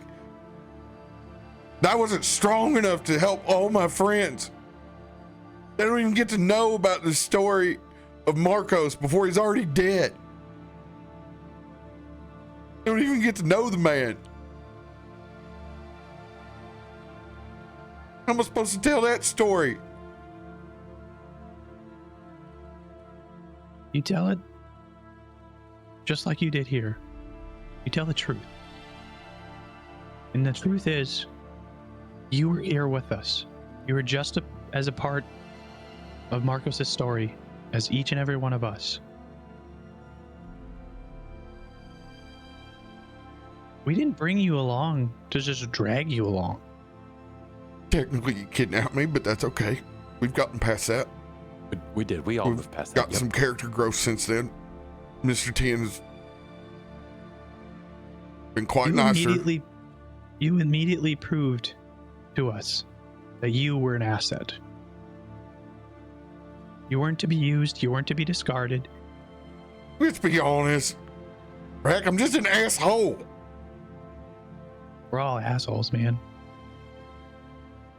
Some of us are bigger assholes. Some of us are smaller assholes. You got a point. Krak, I want you to make a wisdom skill check with advantage. Ooh, okay. Skill check. All right. Also, Dylan, I'll just have you know that I am literally scared shitless 98% of the time of being just alive. So, just, you know. Advantage. And I'm pretty sure you know that. Jesus. But you still make things go boom. That's where the luck really comes in. Mm. It's not skill. You know what It's I do when largely I'm luck. when I'm emotional, whether it's afraid, whether it's sad, depressed, angry? That's how I found this. That's how I found what I'm good at. I was the most outsider you could be in my tribe. Everyone hated me. I didn't follow rules. I didn't have friends. I had one person, and that was it.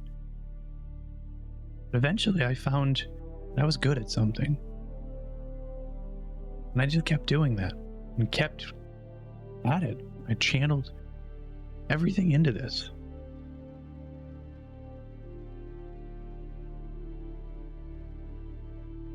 And that's why I don't show my fear like you are now.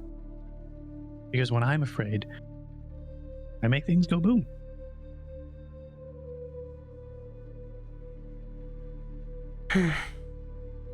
I've hurt a lot of people in my life. Yeah, I've seen you mess with a lot of bombs. Yeah. On accident, on purpose. I've hurt a lot of people. I'm not perfect. Nobody here is.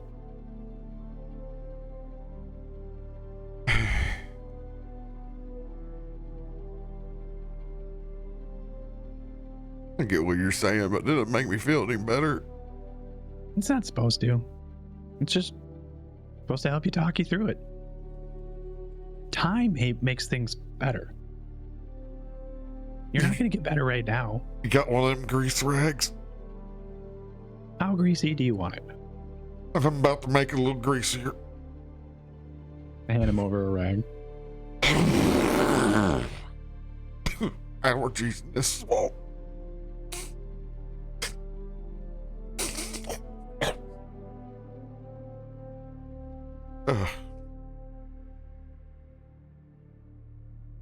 You're not going to feel good right now. You might not feel better in an hour, but tomorrow, you'll feel just a tiny bit better. And the day after that, tiny bit more. And eventually your sad memory of somebody who's coming back, he's definitely coming back. What do you mean? He's coming back? No, he's coming back. It's for sure. Don't worry about it. He'll be back. No, you don't just casually say he's coming back. What kind of he's got some sort of magic? Are you leading me on? Is that what? Is that what he is? Like he comes back like he's on a cycle or something? You weren't there to see the absolute majesty that happened when he let go of his physical form. Who says he can't bring that physical form back again? He's not gone. He's not dead. Well, why anybody else talking about this over here? He's just different. That's it. Well, yeah, I know he's built differently. Had like a 12-pack. I don't even know how I could get that. I don't even know how I could get that. But like he's like is that what it is? Like a Akiko and a Christian that is just holding his stuff? Like, hold on. Let me show you something.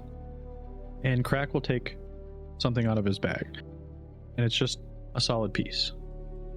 And then he puts it into a jar, and then he takes another thing out of his bag, just a looks like it doesn't even look like there's any liquid in it, but like you can hear a swish. What is that? He Shungite? pours that into the jar with a solid piece, and then the solid piece turns into vapor. See? Just different. What are you doing? Am I supposed to be breathing that in? No, you don't want to breathe this in. I'm getting a little lightheaded. Yeah, it's not good. It was an example. I probably should have warned you first. Why do you? I don't do drugs. It might make you a little sleepy. It might make you a little sleepy. I'm so tired. Krak just kind of turns to everyone and goes, "It work." He just head her first into the water. Like as he's falling, Bud's gonna go and catch him like just before he hits the water and just kind of lean him back so that he lays back on the lily pad. There you go, Dylan. Yeah, let's just take a little nap. You're so soft and slimy in a good way. It's kind of what people say. Just don't make me angry. Then my secretions get a little spicy. I told you I don't do drugs. I don't want to. I ain't gonna lick you, bud. Krak, can you help me get him a little bit closer to the fire so he has a nice little warm spot to sleep at tonight? I'm not a toad licker.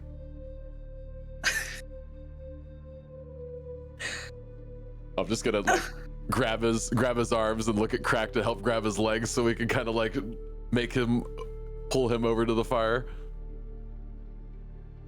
I'm gonna like send Pal over, kind of talk to Pal, like maybe you can try some like pressure therapy. So I'm gonna have this giant gator come up to him and just kind of like lay like he does with me, just kind of like put his big old head like kind of pinning him down so he'll stop. This is the equivalent of burritoing your friend. Yeah. Rolled up the tarp and carpet roll. I'm just gonna look at Pal. He's gonna look over and just go, That's right. He likes that. He's coming back. He's like Santa Claus. Yeah, he's checking his list. Yeah, well, Markos checking his list. You Pal like moves his head a little bit closer to covering his mouth as he's like sleep mumbling. kind of that like nuzzle over. Yeah. But then pulls back enough so he can breathe. It's just a little bit of snot comes out. I imagine Pal's like, it's just kind of like furrows back.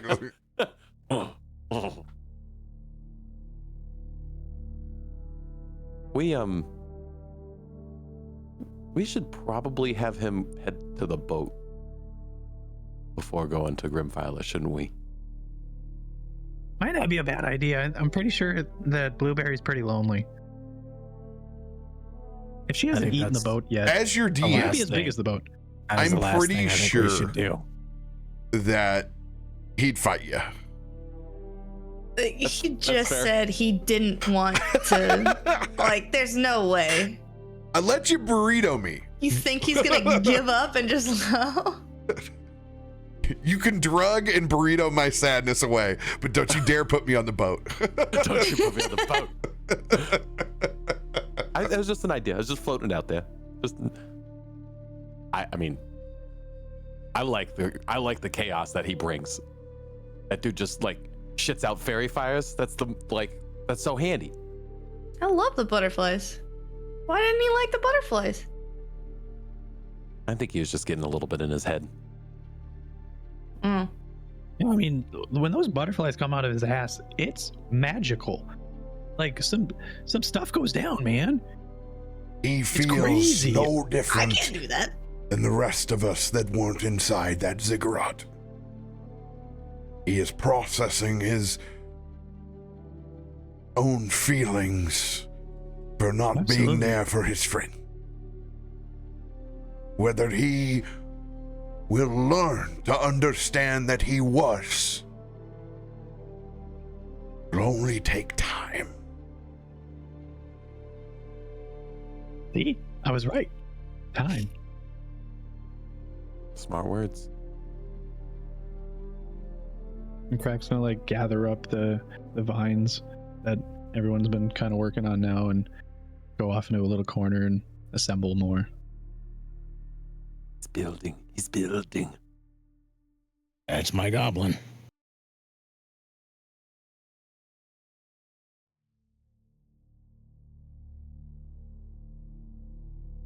Anyone else doing anything under the stars?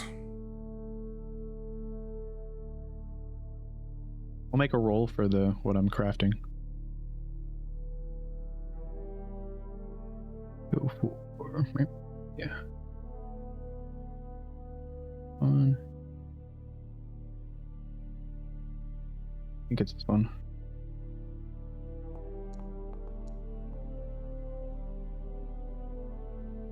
What you making? So those vines are actually from the Shambling Mountains. Ha! And I am attempting to make let's see if I can find it again. A thing called a vine tunic. And what does the vine tunic do? While wearing this tunic, you become immune to lightning damage. Furthermore, if you're subjected to lightning damage, you take hit points instead. It's a instant power up. Shock you to life. You can shock and heal. That's pretty cool. That's pretty dope. Yeah. It's kind of handy. I would, I think just based on how the RP went, like, I feel like there was like our camp, and then there was like Dylan off on like his own little camp by himself, and then like most of the group got up and went, and I think Tarben and Christian kind of stayed put, kind of how it looked, and I think as that conversation kind of continued and like the hours started to drain, you know, and kind of became later in and people started turning in for the night, and I think it's quiet mostly around the campfire. And then I think Christian would just still kind of looking at the flames, kind of looking down at this water that's kind of swirling around his arm.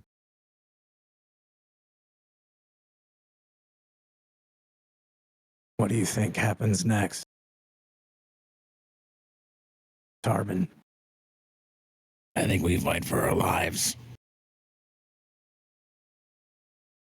We're gonna miss Markos' sword in battle. No one can ever replace him.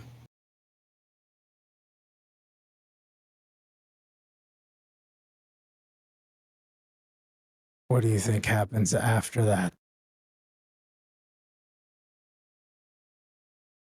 Lucky. We free this swamp. Someone who isn't King Viz steps up to lead these people to a golden age. Ross the warriors. Still my homeland to deal with. I don't know if after this, if I won't find my way up north.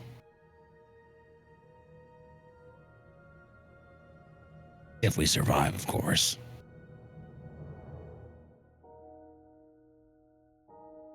I mean, we kind of have to, right? Oh, Krak, you're here.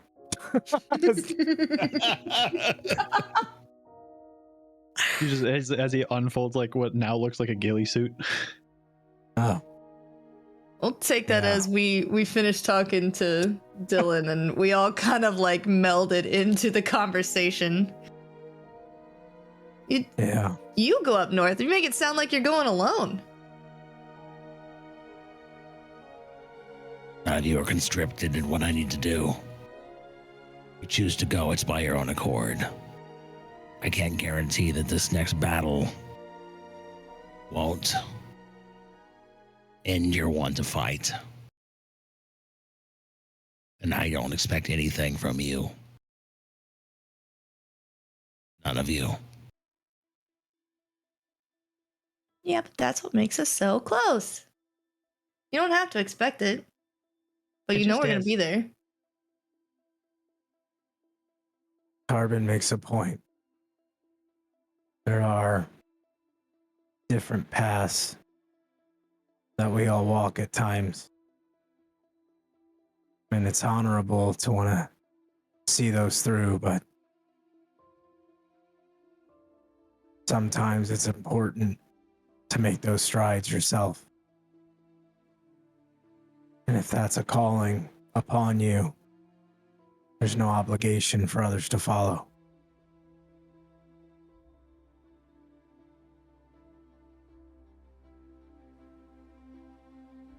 That's got to be one of the dumbest things you've said. Now, my point still stands, Krak. Nobody don't know talked if about I will- obligation. We want to go with him.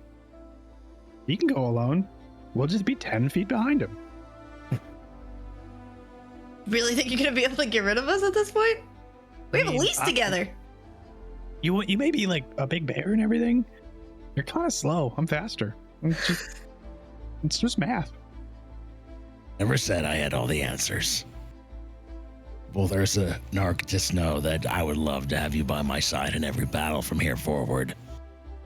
But like Christian said, I can't change what your heart wants. After this, our paths may deviate. I'll always bring you with me, even if I can't have you fighting next to me.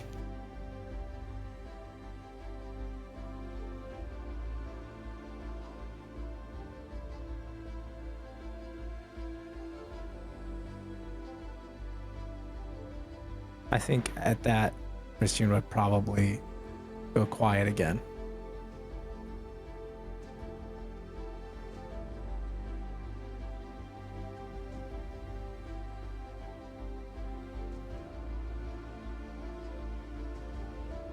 Tarben.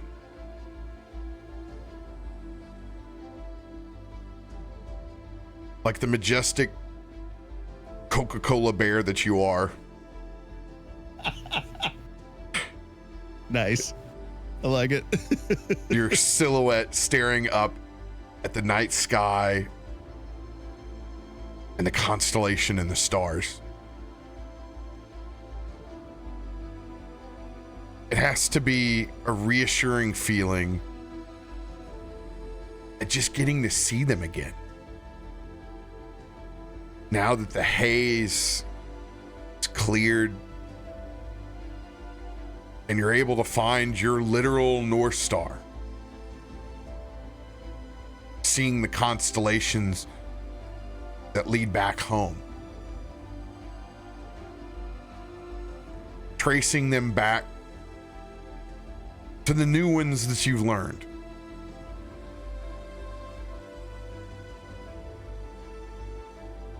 And it doesn't go unnoticed that you trace back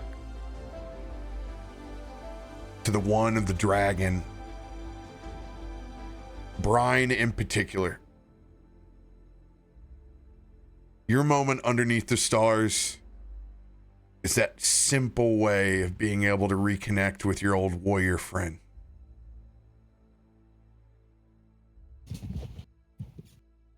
And as that starlight falls down onto your fur, you see a little bit of extra glow on Caramount's bite. A shine you haven't seen since you were back home.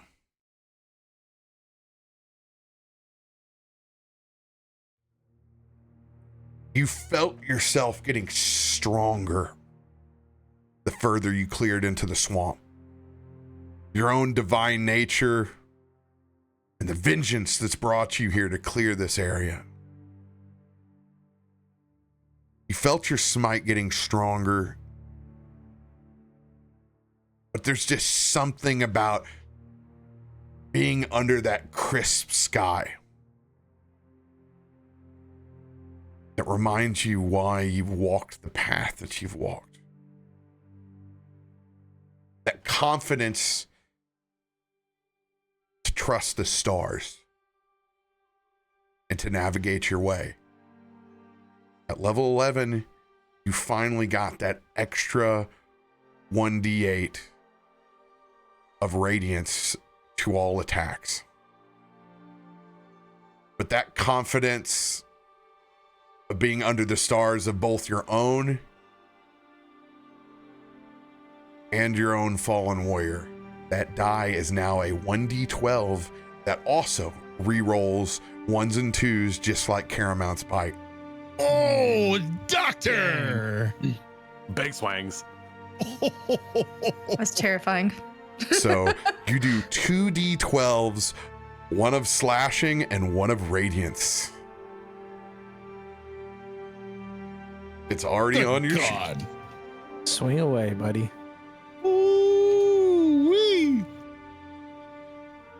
Tarben sees that glow in Caramel's bite and knows it's a blessing for the Star Sleuth and his friend who's fighting with them. As he pours out of his bag that very familiar barrel of Caliban Mountain Whiskey and pours out 1, 2, 3, 4, 5, 6 shots. Or we all turn in for the night. One tribute to the gods above who watch us in every battle and fight in the eternal. We're gonna make this flowery. I've already spoke his name to the heavens. We do this for Markos. We do this for Boghala. Most importantly, we do this for us. Tribute to the warriors before and the warriors that come after. We die in battle. We die glorious victory, no matter what the outcome of the fight. For the warriors who dare, we salute you. Tarben takes that shot, knocks it back, and looks at the rest of you. To the zoo. Holds it up and takes it back. Krak holds his up. We're the tribe. He goes to take a shot and stops, and then leans down to the water, pours half of it in the water, and then takes the rest.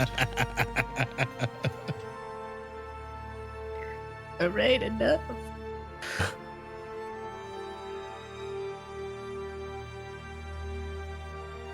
Poured one of these for you, Damien. Think you're gonna get away without celebrating with us tonight.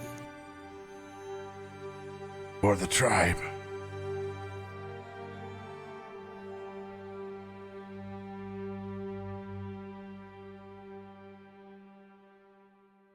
But as you'll break out for camp in your own ways, kind of go about laying out your materials. He's got a really cute pillow, as you've seen in other videos. and a nice little lantern so you can look over all your individual arrows.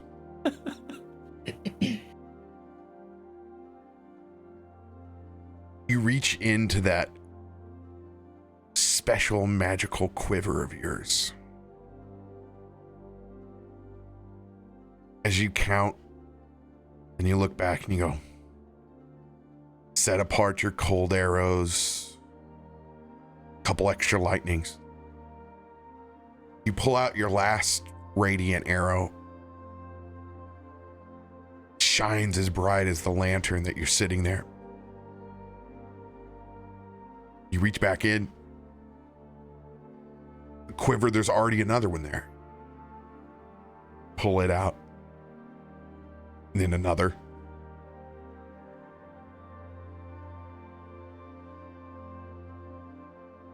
As there seems to be an endless supply of radiant arrows that fall out. In particular, you look at the actual arrow tip that's there, and you can see that they are all Triton prong. as somehow a little bit of Markos's radiance has been left behind with you, as those are 1d8 radiant arrows that you now have an unlimited supply of. You can match your element onto them as well. They are stock radiant. Oh, hell yeah. And they are 1d8 instead of 1d6. I have already updated them on your sheet. I'm going to take my little trident arrow and like, as I'm getting ready to go to bed, I'm just going to lay one next to the new trident, to Kiko's Markos trident. I got tridents too. Tridents too. It is a little baby trident. Little baby trident. I love baby tridents. I will definitely be eating all of my meals with my little baby trident fork arrow things. Just tiny little forks. That's 3 marshmallows at the same time, dude. Wow. Mini marshmallows. 3 marshmallows, 1 frog. I don't know. Maybe this really does mean that he is still out there. He's just gonna kind of like sit with that thought for a second, looking at the quiver, watching it magically refill in front of his eyes. And he's just gonna. You hear, told you. I know. So, Markos, wherever you're at, whatever battle you're in right now with this Malakar thing, thank you for looking out for us, but we'll come find you. And I'll put the arrow back in the quiver. And that'll be the thought that he goes to bed with. We'll come find you.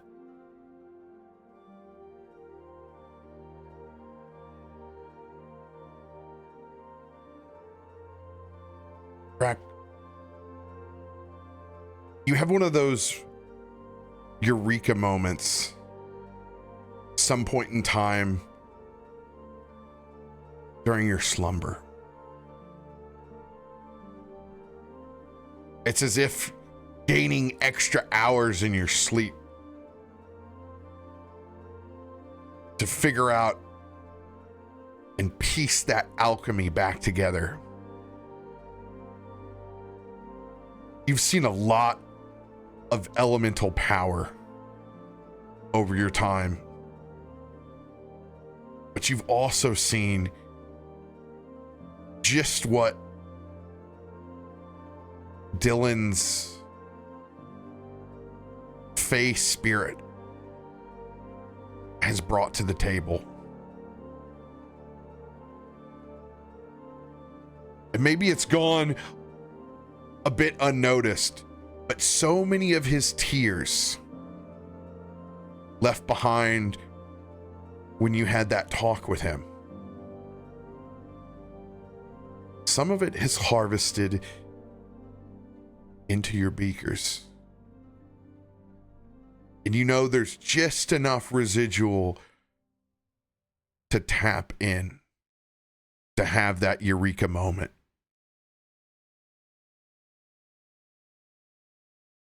And your faith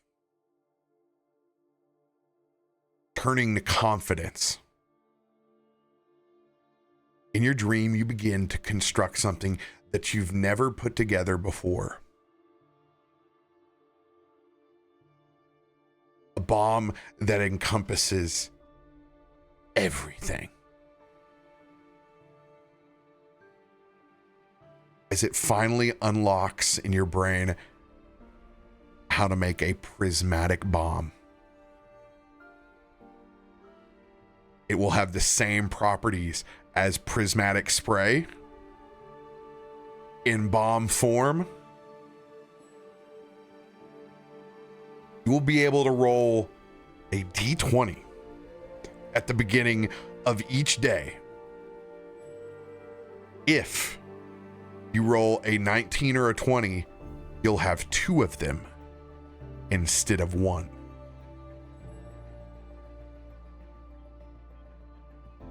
Also, you get to roll on its potency with the ability to reach 9th level. Oh. That's terrifying. Oh my. You will be using your alchemy skills on a sliding scale to reach that 9th level. Obviously, if 20s are hit. Oh, big boom, big boom. Lots of big boom. If you create one with a natural 20, you'll be able to attach 2 of them to the same projectile.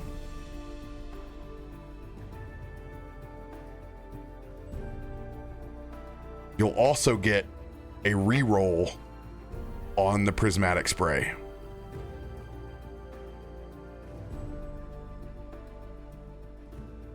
For I have become death, destroyer of worlds.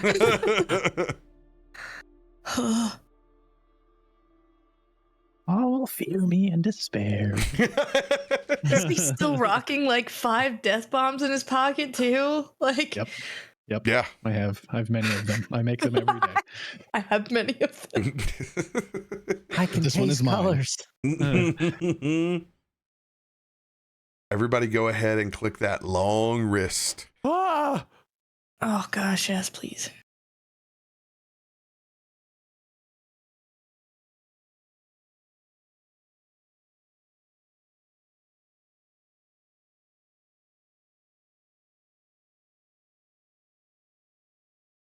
Oh, can I get rid of my exhaustion as well now? Yes, you can. You were exhausted? I got down. Yeah. Oh, that's right. Yeah. I can't click undead. Oh, too soon. Too soon. Too soon. We literally just had a whole beautiful RP session about how you're not dead. Okay, we just established it. It's canon. You're not dead. I just You're got not dead, you're just different. It's right. You're just fart odor now in a jar somewhere. He's just built differently. That's what Krak told me. He said he's built differently. No, remember we had a fart in a jar for a while. Oh, that's right. We The did have vampire. Yeah. He's That fart in a jar. You still there? Oh, that's right. He's still on the boat. He is still on the boat. That's right. Jesus. Dylan, you sure you don't want to go back on the boat and check out the crap that we've left? Are you sure? I'm sure by now Blueberry's knocked him over and he's just freely floating around.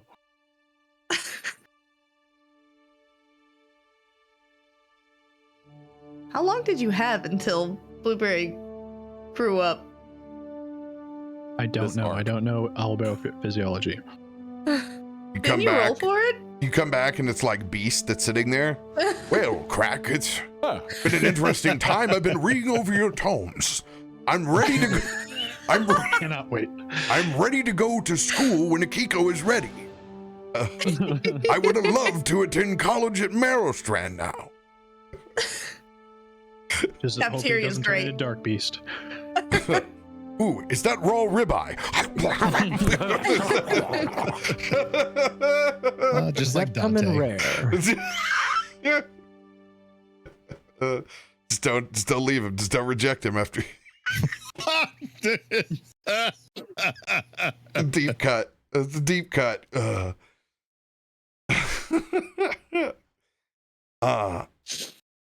I will go ahead and have everyone begin to rise at the same time. So when Mr. Tian rises, he rolls over and he is met with Markos's armor, seemingly fitted for him.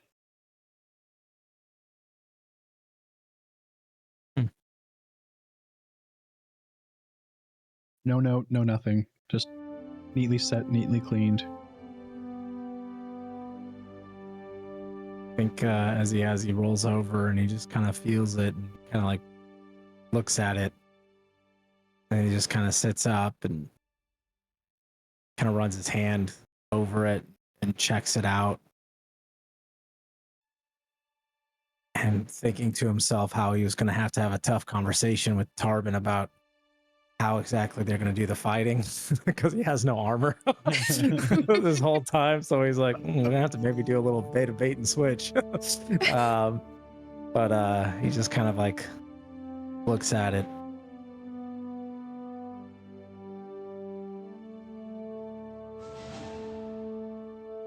I think he would know probably how this got here. And I crack a little smile, wry smile. When you look on the inside of the armor, on one side is Markus's name, and on the other is yours, carved into the leather.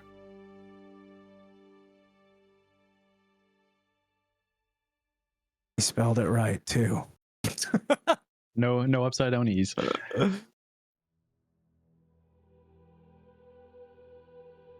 Really am. My last warden. But not alone.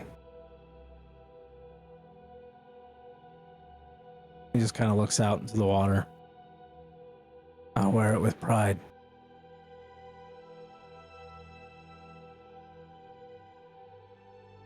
And then I think it takes him a little bit to don it. He kind of hesitates as it's big shoes to fill, so to speak. But eventually he would don the armor and that water would kind of swirl up, and then as it kind of hits to the chest, it just kind of like a swirling maelstrom, just gently, just constantly weaving and moving through the armor. It just kind of sits there, ever waiting for when it's needed.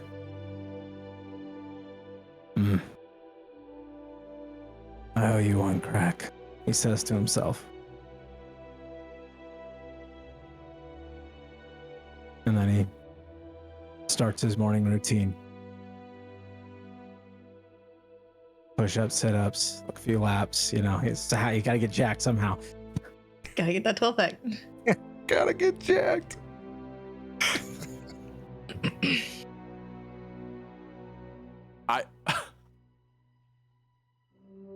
I have to roll for it. Do you look like Markos? And do I freak out by seeing you look like Markos in the water? I mean, I'm not blue, but you know. And with blurry morning eyes. How hard did that alcohol hit you? I mean, it is, you know, like 60. He's a little petite frog. Hey guys. I could have swore I thought I saw Markos out there doing laps.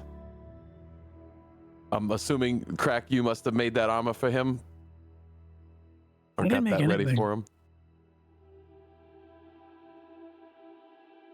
Even if he doesn't come back, I just look out towards Christian and I go, even if he doesn't come back, he's always right next to us. I hold up one of my trident forks. He even gave me a trident fork. Now, if we could only eat some food with this. I'm starving. I'm so hungry. Oh my gosh. I don't even know if we had dinner last night. As I see the trident fork, I remember my dream and I go, oh God. And I just immediately like start writing it down. Just very beautiful mind immediately. I start writing on lily pads. Numbers flying everywhere. I will leave you to that. Earl, we need food. First you guys wake up. Tarben's already rolled out of bed, started fishing. Markos said we can catch anything we need under this water. Oh, hey, what? Hey, why are we waking up so? Oh God, that sun! I ain't used to that. Yeah. We're back to like old swamp time now, buddy. Come on, chop. Come on, fish boy, as we just like kind of throw a rod right in his face.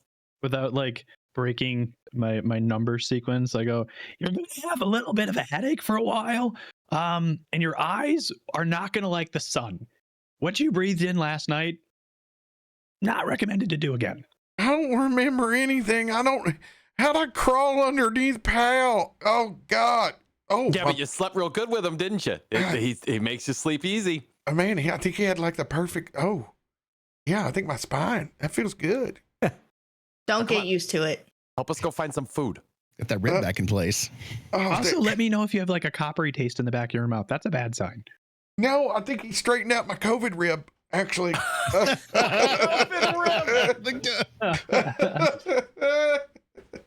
Well done. Touche, salesman. I would like to roll for my bomb. Yeah, he's already Now that chomping at the bit. He's like, Yeah, let's the do new it, baby. day. Give him the bomb. Before you roll for that bomb,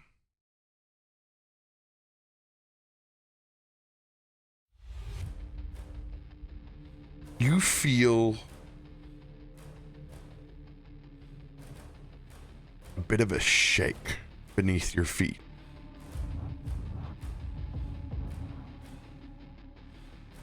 Lily pads sinking just a little bit. And it's uniform.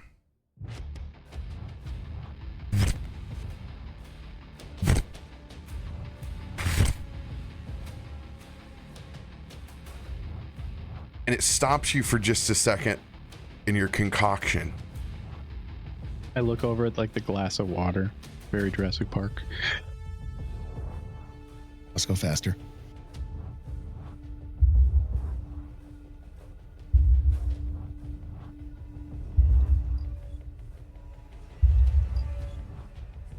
Bud, you hear the drums first.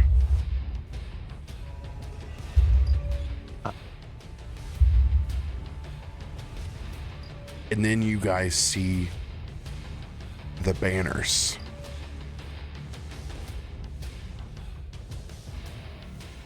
As you see just a far stretching mass of Frogfolk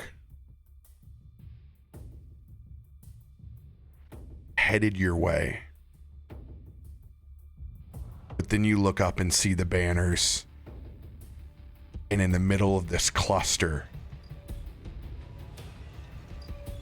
is a small seat down to the side with the ex-mayor of the Resistance, but a huge carried throne sitting with Big Vis. Mother.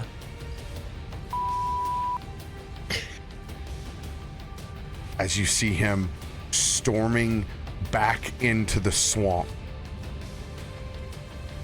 with his full force in tow. It's about 10 times the size of the Resistance. All of your past begins flooding back, and those memories of this literal slumlord. Of course he'd frickin' be here right now. What a fucking piece of shit. I can't stand this guy. You see his pale skin. I don't know how he did Everything it. about him, his gut protruding back from his armor, his smug face in the distance. He's gotten even uglier since the last time I seen that little piece of He little almost frog. looks like a cave frog from just how unfettered and untouched by the swamp sun that he has always been. There are multiple frogs fanning him on either side. And then you can hear the criers.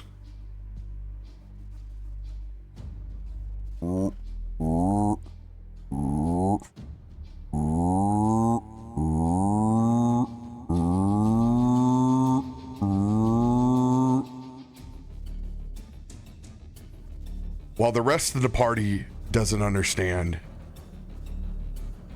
you hear him proclaiming himself as the vanquisher, the conqueror of Bog Hollow. And we're gonna pick back up at that moment after you guys take a quick break, and we'll make your rolls. I don't know why I pointed at you. You can't see me point. I pointed at you, Krak. We're gonna make that roll. So King Viz is there with Croaksley, who was the leader of the resistance that we never saw, right? Yeah, Yes. we saw. We just saw him. That's the one that ran off. Yeah. Right. Mayor Croaksley. He ran off to his toxic little daddy. Toxic Daddy is right. Yeah, he's the one that said that they're clearing this out. It's safe to come back in. Oh, what a Toad scum. jerk. Yeah, you guys never did anything with him. You didn't track him. You're just like, he's a loser. Yep. Rob, you've been killing us. We were kind of busy. What are we supposed to do? All right, we're gonna run a quick ad while we do this break. Add me. Wow, everybody, that was Drama a beautiful o'clock. scene. It was good. Oh my It was good. Gosh, Poor Dylan. Poor guy. poor guy. Hey, well, Poor guy. he got a great night's sleep. There's no way you can't sleep well with a weighted alligator blanket on you. You kidding me? If not by force. If not by force. He might have just passed out for a while. I am coma.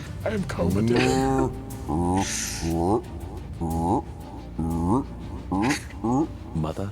Breaker of chains. Rear.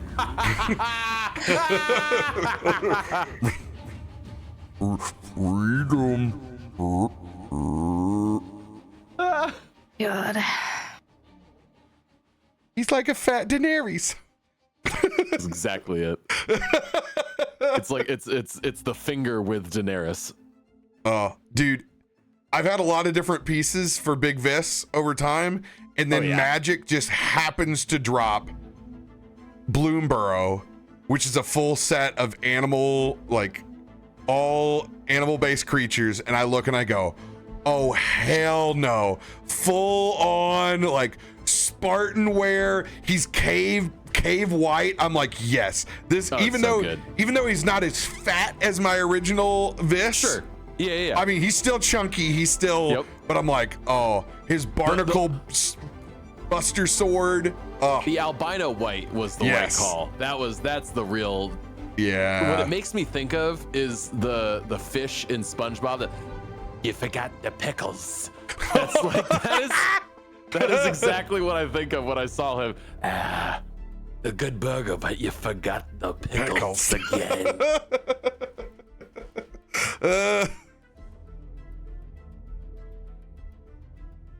Frickin' dweeb. Thieving toad scum, I tell you. Thieving toad scum.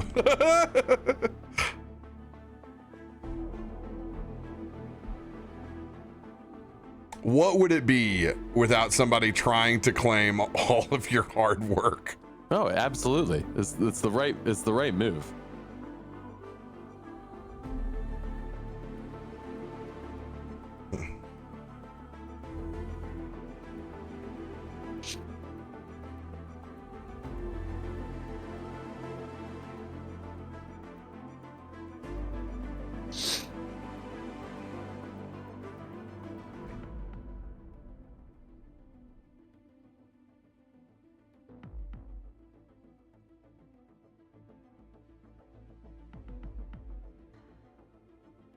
Bring the resistance. Bring me. Bring me the resistance, Batman.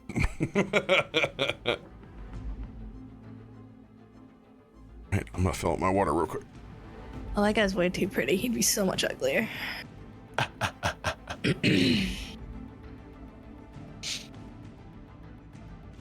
Where's the resistance at? Where is she? Where is she?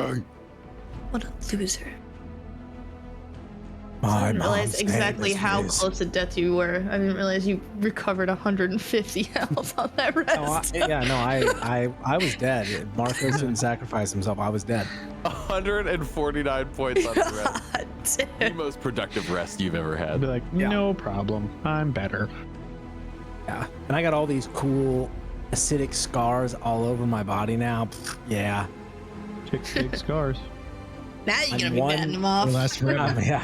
One massive scar. That's me. I have one massive scar. I hide all my scars underneath my fur. It's all right. You just bleed a lot. Yeah, Mhm. you hide all the scars under So the blood. Super It's bleeding. one big scabby bear running around. Everybody makes me bleed my own blood. Everybody. About to do it again right now. Nah, we'll talk to him. I'm sure he's reasonable. Mm-hmm. Reasonably gonna take this new Triton arrow right in the eyeball. A little more aggressive than I thought you were. I thought you were reasonably take these nuts. Trying to keep the monetization. Keep it to a minimum.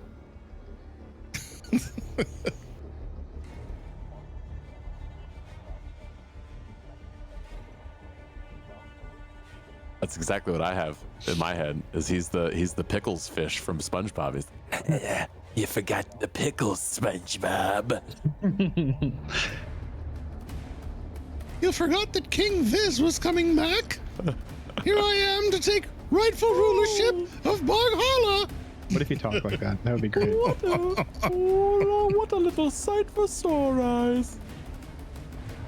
Appreciate you being here for my coronation, but I'm the one who vanquished the beast. You can leave now. It was I.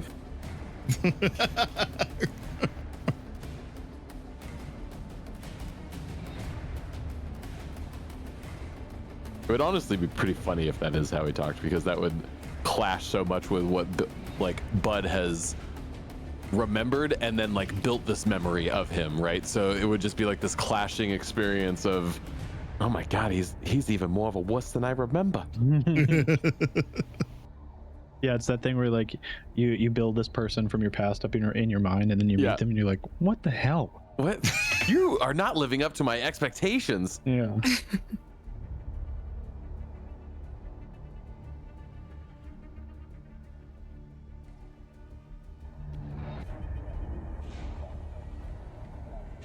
I think you all walked away when I said this earlier, but nice job on everybody's beautiful scenes that y'all made earlier. Those were so nice. Yes. I love storytelling with you guys. It's so Oh, fun. yeah. We haven't had a good like story time episode in a while either, I feel like. Like it's been months. I feel Yeah, like we've been locked in combat and for fighting for our survival. Yeah, it's been a while. It's been too long. And that's why the second you were like, oh, I'm scared for the next thing, I was like, dude, I don't think I have any adrenaline left to be scared anymore. I just want to go. Can't do it. Bud just lives in a it's like the absolute opposite of me, where this character just lives in a heightened state of anxiety all the time, and like I don't really know how to relate to it, but I live with it. That's my partner is that, so like I just pull from that as the experience of like, okay, well, I This is can't what make she would customer do. service calls.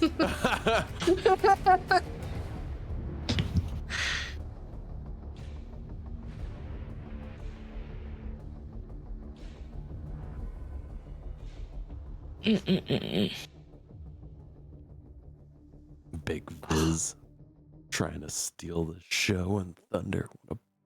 Come on, we knew he was going to come back.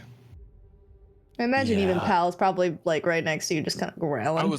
I was hoping that he was like gonna be a Grim Filer zombie. Like I was hoping that he had been zombified, but no. We don't course know not. he isn't. Well, This makes you're not sense. wrong. Could be another agent of the darkness.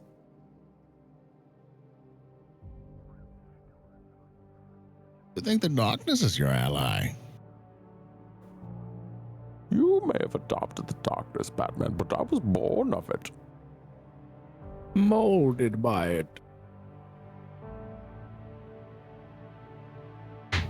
Oh well. I don't like Big Viz. Actually, I'm a fan. Actually, I'm a fan. He's a villain. I Can't be don't upset think with him. villains get enough love. I mean, they're the heroes in their own mindset. Yeah. He is. He's literally saying that he is the hero. Yeah. I mean, we can tolerate when Dylan does this, but when Big Viz does this, we got to put him down.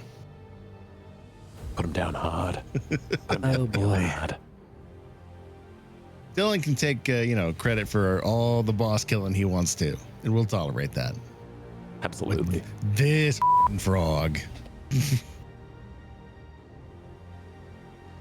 kept this whole swamp down this entire time. Makes you wonder where he's been hiding. Probably in a cave. Look at him. He's so pale and white. He's upset that the sun's back.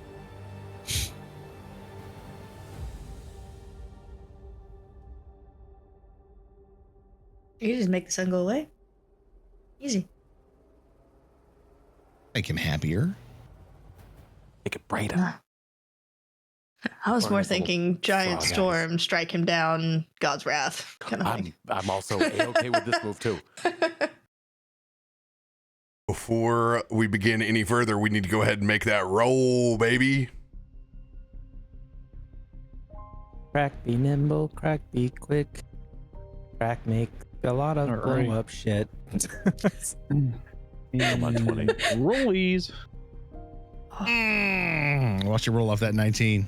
Use a luck card. Do it again. I mean, we have Yeah. 27 of them. Roll a It's 20. just straight to D20 roll, correct? Mhm. Okay, just make sure. Yeah, Do it. we'll throw a luck on there. Roll a 20 Do right it. now. I told Yes! He made it happen!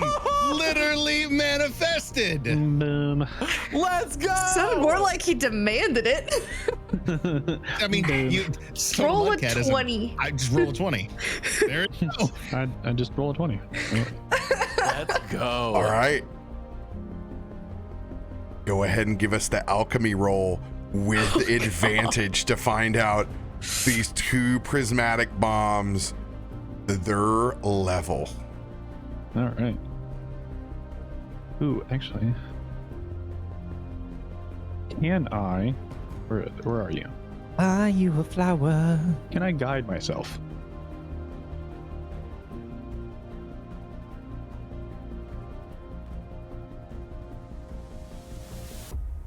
I'll give you 1d4. Yeah. Ooh. Generous. Advantage. 33. All right, I have to do this math in my head. Let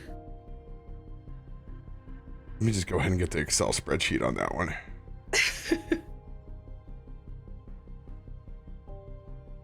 All right.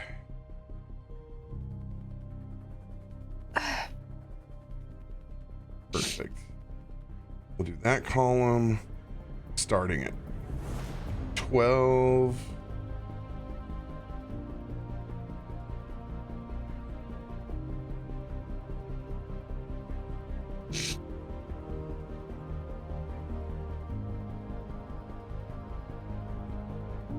This is gonna be good. It's gonna be real good. Toss a bomb to your viz. Oh, crack of plenty. Send a message. Oh, that's perfect. Whoever doesn't die to the double bomb, I guarantee you they'll side with us.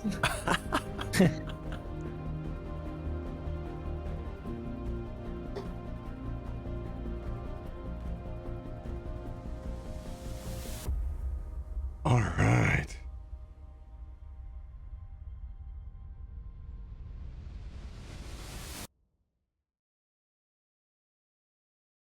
So, on that sliding scale, it is a DC 28 to make a 9th level prismatic bomb. You have 2 the 9th level bad boys. Bye.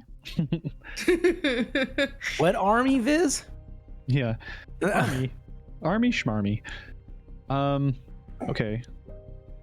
So how do we has it been made as an item yet, or Hell no, that came out of improv. It's just gonna be all right, I will just open the spell then, and we will Just figure that out.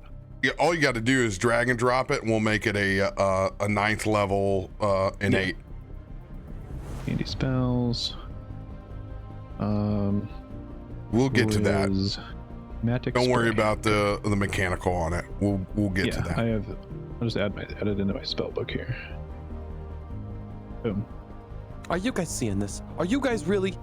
Are you seeing what I'm seeing right now? This mother is coming in and saying that he is the one that cleaned the swamp up.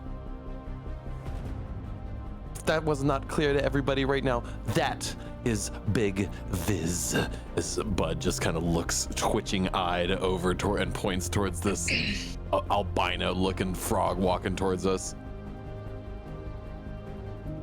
So that everybody knows, Big Viz stands for Viceroy. And he's been the Big Viz in Boghala for a long, long time. I hate separatists.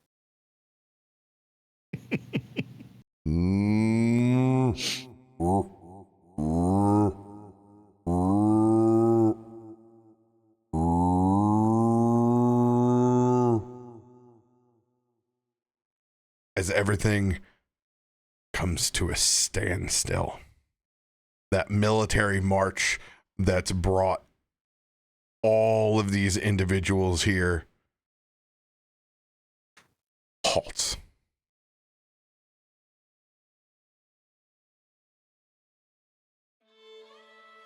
You can see 2 trumpeters on either side bellow out horns that immediately send all of these frog folk and bullywog down to their knees. All rise for your viceroy.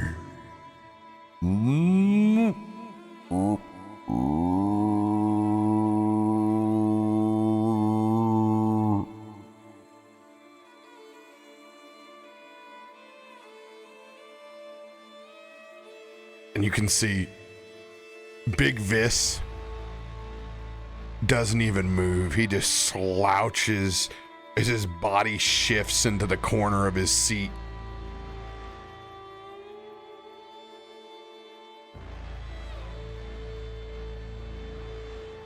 Ladies and gentlemen, your viceroy has returned. By decree of the illuminated Theris Galarum, Boghala has returned to its former glory. We will begin erecting our city once again. You will soon be in touch with the Lords of Manor of Boghala as my hand, Mayor Croaksley, will be in touch with all of you about assigning your proper homes. I will once again provide. We shall not stay in fear of the swamp dweller. They may have the rubbles of our former empire. It's time to build anew and rise up. Far too long have we dwelled with swill beneath our feet. Let us bathe in the luxury of Faltura's finest seaside resort.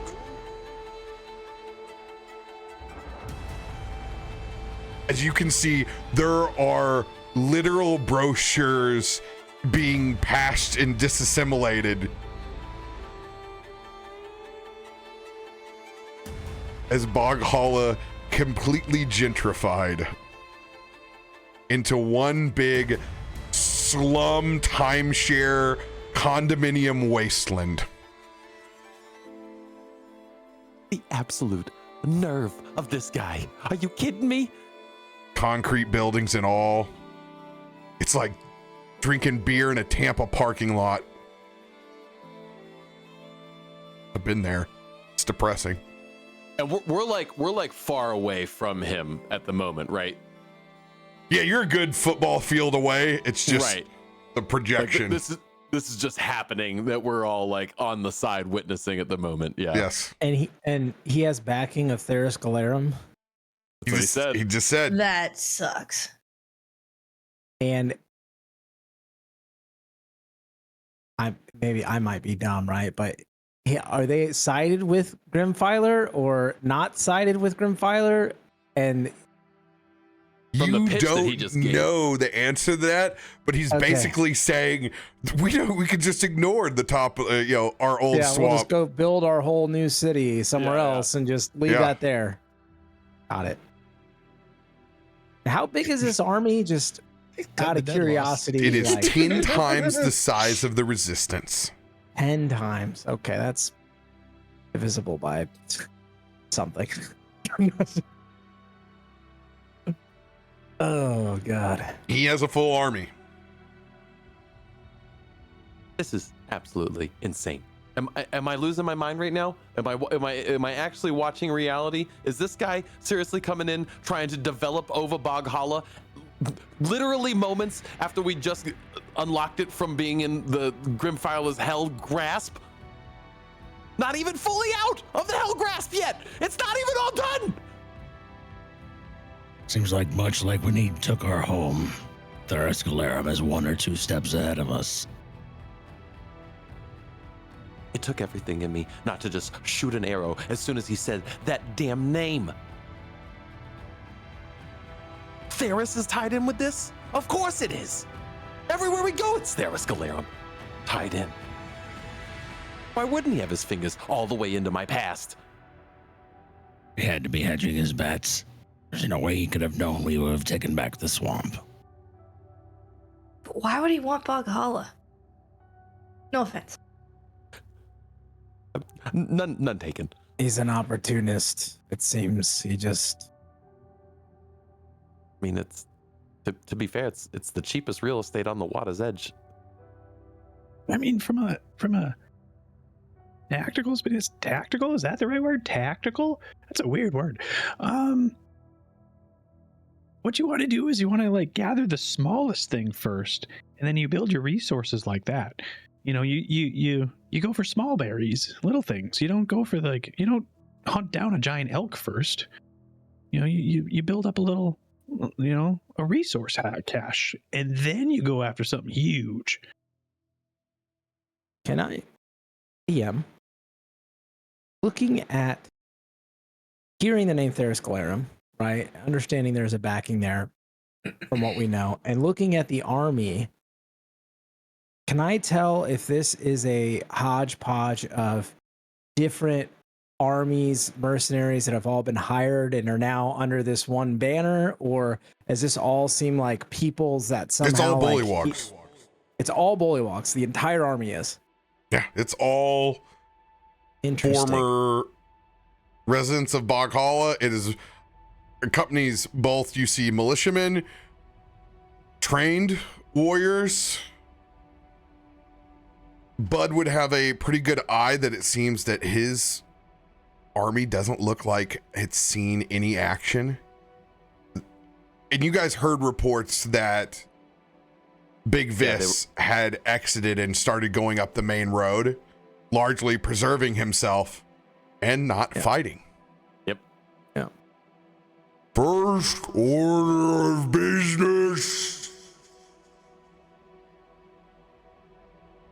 to build a proper keep for a watchful eye over Boghala, as the gods and Theras Galerum has gifted us with a large financial gift. We will begin constructing the Tower of Viceroy in the center of this swamp, as he points up towards the ziggurat. Of course, that is after we clear off this hideous overgrowth and vines. No longer will we dwell as second-rate citizens, but we will be a tourist destination for all of Boghala and Volterra. Trying to make a Six Flags? Is he actively swallowing his tongue? That's just how he talks. It's the most grating thing about him. You see Croaksley stand up and point. Formation!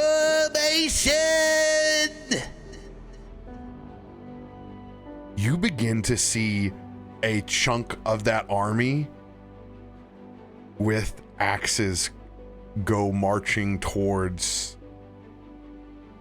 Nagashaw. Nagashaw's like vine body, right? Yes, yeah. the structure in the middle that you've just cleansed. Absolutely not. I think if we're gonna resist, that would be the time. We have to stop this. We have to stop this madness. Do we just start by being hippie chicks and putting ourselves in between the building and them? Like, how to... No, make love, not war. Gain ourselves to a tree. Yeah.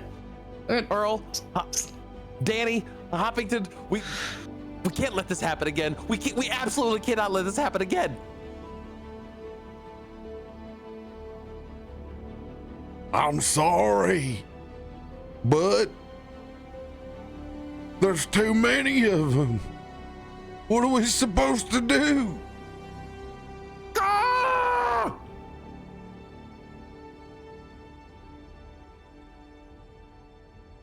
Danny is going to get up and out of his seat and use that walking stick.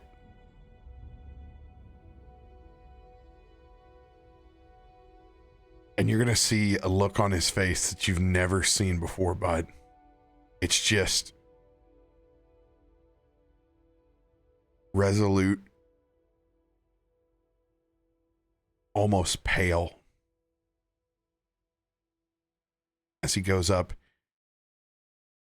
and whispers in your ear, I need everybody else to take their headset off. I'll give you a thumbs up.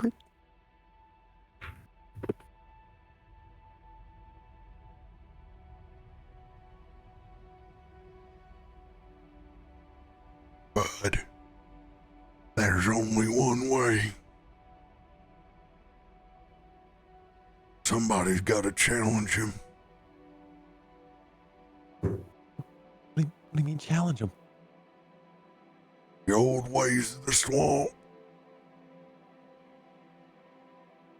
He's got too many.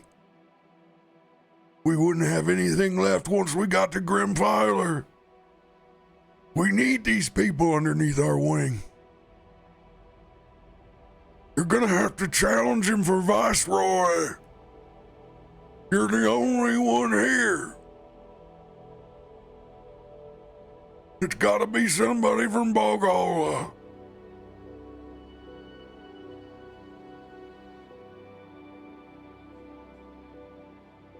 Well, that makes so much sense. And I've got the biggest croak in my throat right now thinking about this.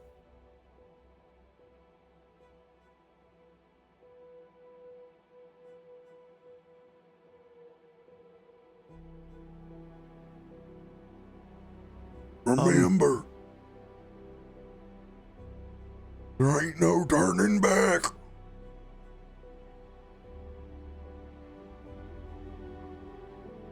Shit.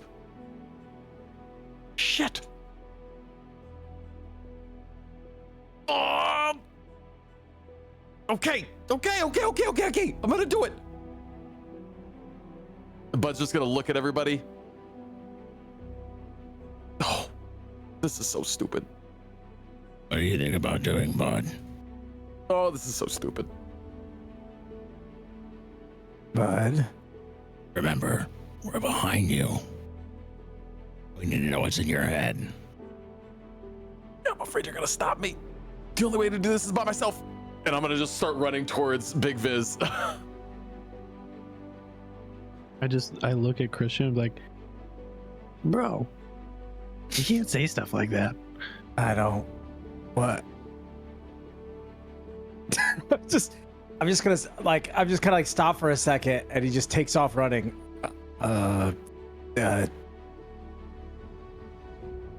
It just means like right now, right? He's coming back, right? I'm running and towards. you just beelines it. Yep. Well, Is Pal following you, or is he still also here? Pal's That's a gonna good stay. question. I would say Pal has stayed. and who walked up to him? Who was the one that walked up to him? Danny Hoppington. Yeah, the old guy. What did you tell him? I told him the truth.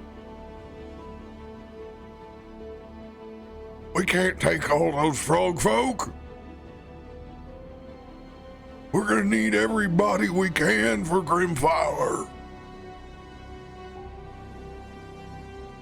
What did you tell him to do? He just points towards the racing Bud. Got the head off the snake. Bud, you get about 100 feet away. What do you do? Viz! Under the rights of Baghala, I challenge you to a duel!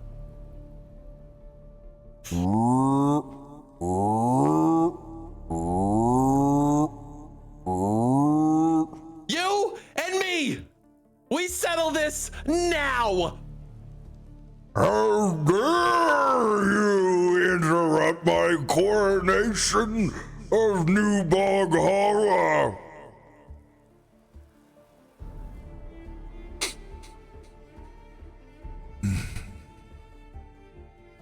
The stench of Merrowstrand surrounds you.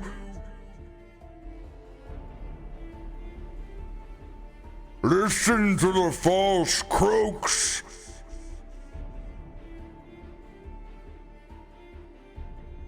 Listen, my Frogfolk.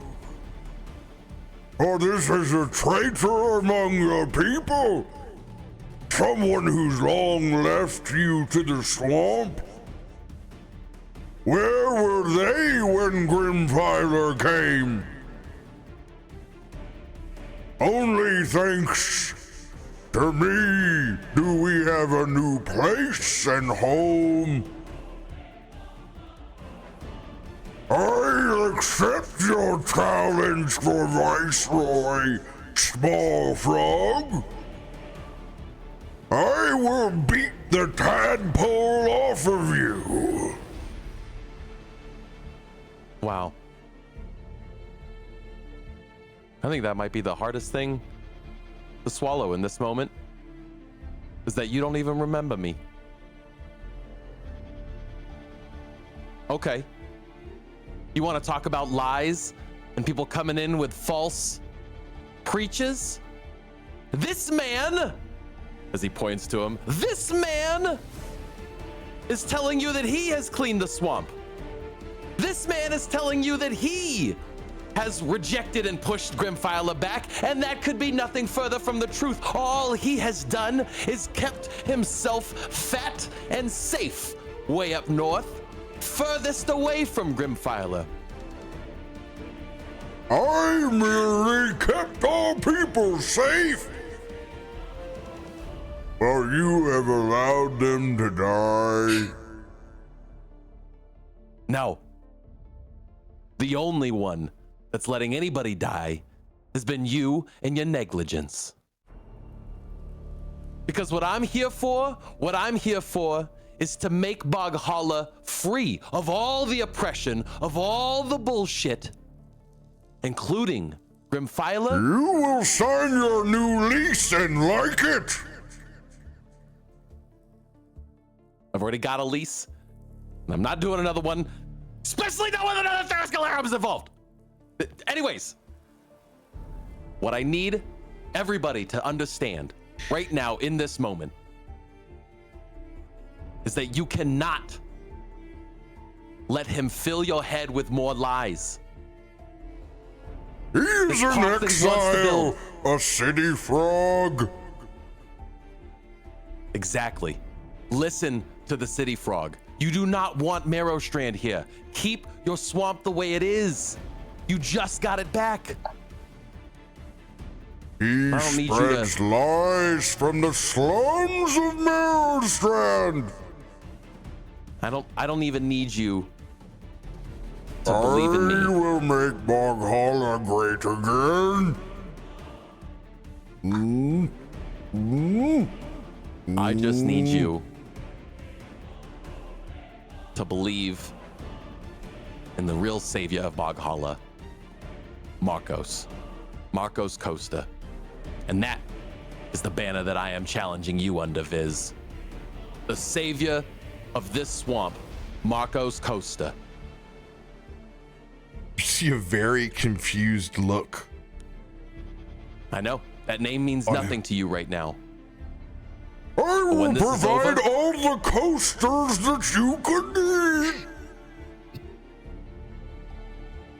When this is all over, I have a big, huge bear friend that will tell you the most amazing story of how Markos actually saved this swamp. You can tell me at your lease signing. Well, get down here and let's finish this.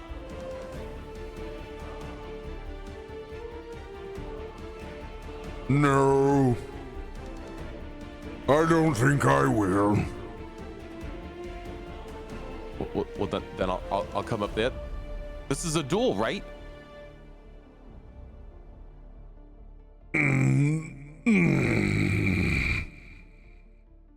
He kind of shifts his weight, and you can see one frog as they begin making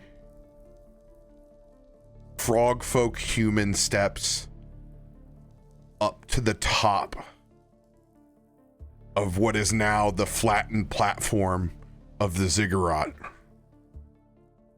We'll fight in my new home.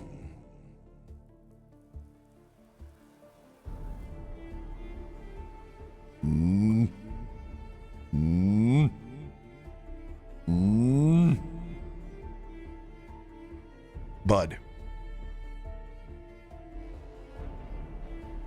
The Bullywogs have a particular right of challenge.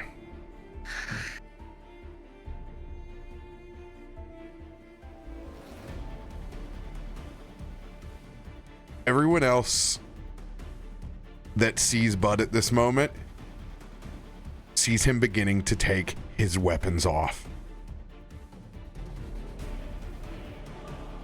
As you've pieced together, he is making the top platform the sumo ring.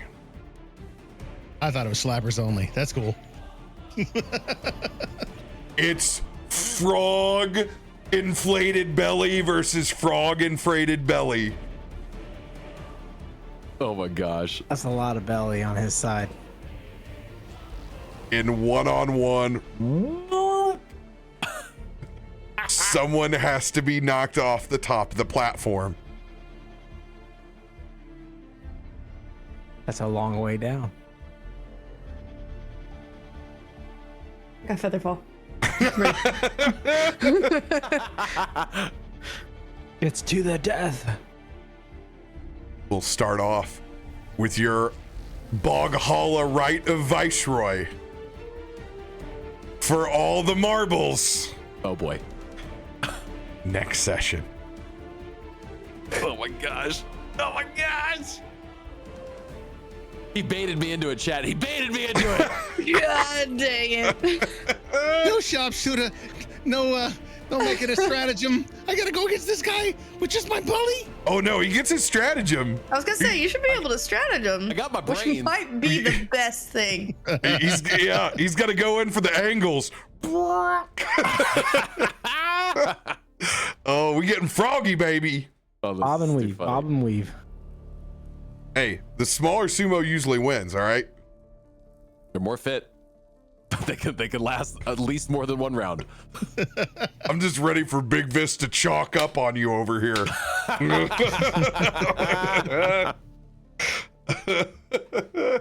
Oh man. Oh, Hell yes. Frog wrestling match coming up next time on Ribbit That with was Danny Hopkins' advice. Sumo wrestle Big Vis. the rite of passage. You guys need that army. Yeah. You need the backing. Yeah, we go all in against them, and then we have dwindled forces on both sides, and potentially even just a Big Viz in charge, you know? So this is the only way that made any sense for us to nip this in the bud. And Oh, all you needed was to make sure Croaksley didn't get away, and Big Vis would have came in. Please, don't, please don't hurt me. we mean all we needed. It was important. Hindsight's 2020. Oh, them axes. I'm just imagining they're the axe gang from like Kung Fu Hustle. Like, there's just a lot of them. Good callback. I can't wait for this Street Fighter style scene of you guys watching your friend go into solo combat, Bud in his little tunic. We're gonna put you in a frog diaper. Oh, we have to. Yeah. We absolutely have to. Traditional something to put Boghala on. garb. It's a Looney Tunes shirt in the back that's pinned to a John Cena shirt in the front. Duck Dynasty bandana, Orange County Chopper rings. Yep. And orange Crocs. I like to think that Buds are just pals Yes. that are down there. They're not Croc. Crocs, they're just pals. Yep. He's got pals, 2 little eyes as the pins and little snouts in the front. It's the chibi alligator that we were all looking for. Good God. Oh my god. Better bring your A rolls next week, brother. Yeah. Brother! Oh, And Pal gets to go with you. Oh. Oh, don't be scared, because who knows what he's bringing too. Yeah. Croaksley's pet? Or no, I'm sorry, Big Vis's pet. Croaksley is the pet, but Yeah. He is the pet. oh yeah. Oh man, I really thought he was gonna just accept it, and then he was gonna be like, also by right, I get to choose a champion, and then That some was- badass was gonna That's come what I out thought or was gonna something. It was happen, just like, yeah. oh Think god, that's what happened. didn't expect that. I was like, This is I mean, even if you better. think he's playing fair, you're sorely mistaken. Oh yeah, there's no way. Guy like this has got some stuff tucked in that he's going to try and do very sneakily. I can goddamn it. Absolutely. Oh my gosh. It's just the fate of Bog Hollow, man. You'll be fine.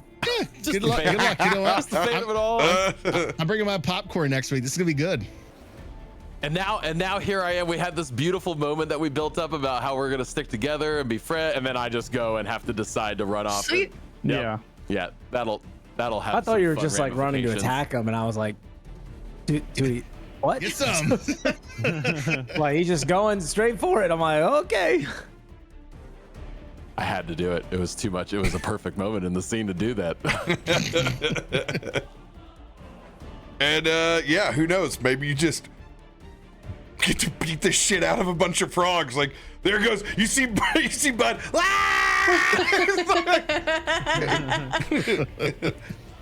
didn't go as well as I thought it would. He's I'll fly spiraling my off ass the up there and side. stab a fat frog. Okay, I'll do it. You think I survive a Hydra to get vested by Viz? You're mistaken. But that ain't happening. Got to build a so proper condominium over the swamp that you've just cleared. He's trying to make it Fort Lauderdale. No! You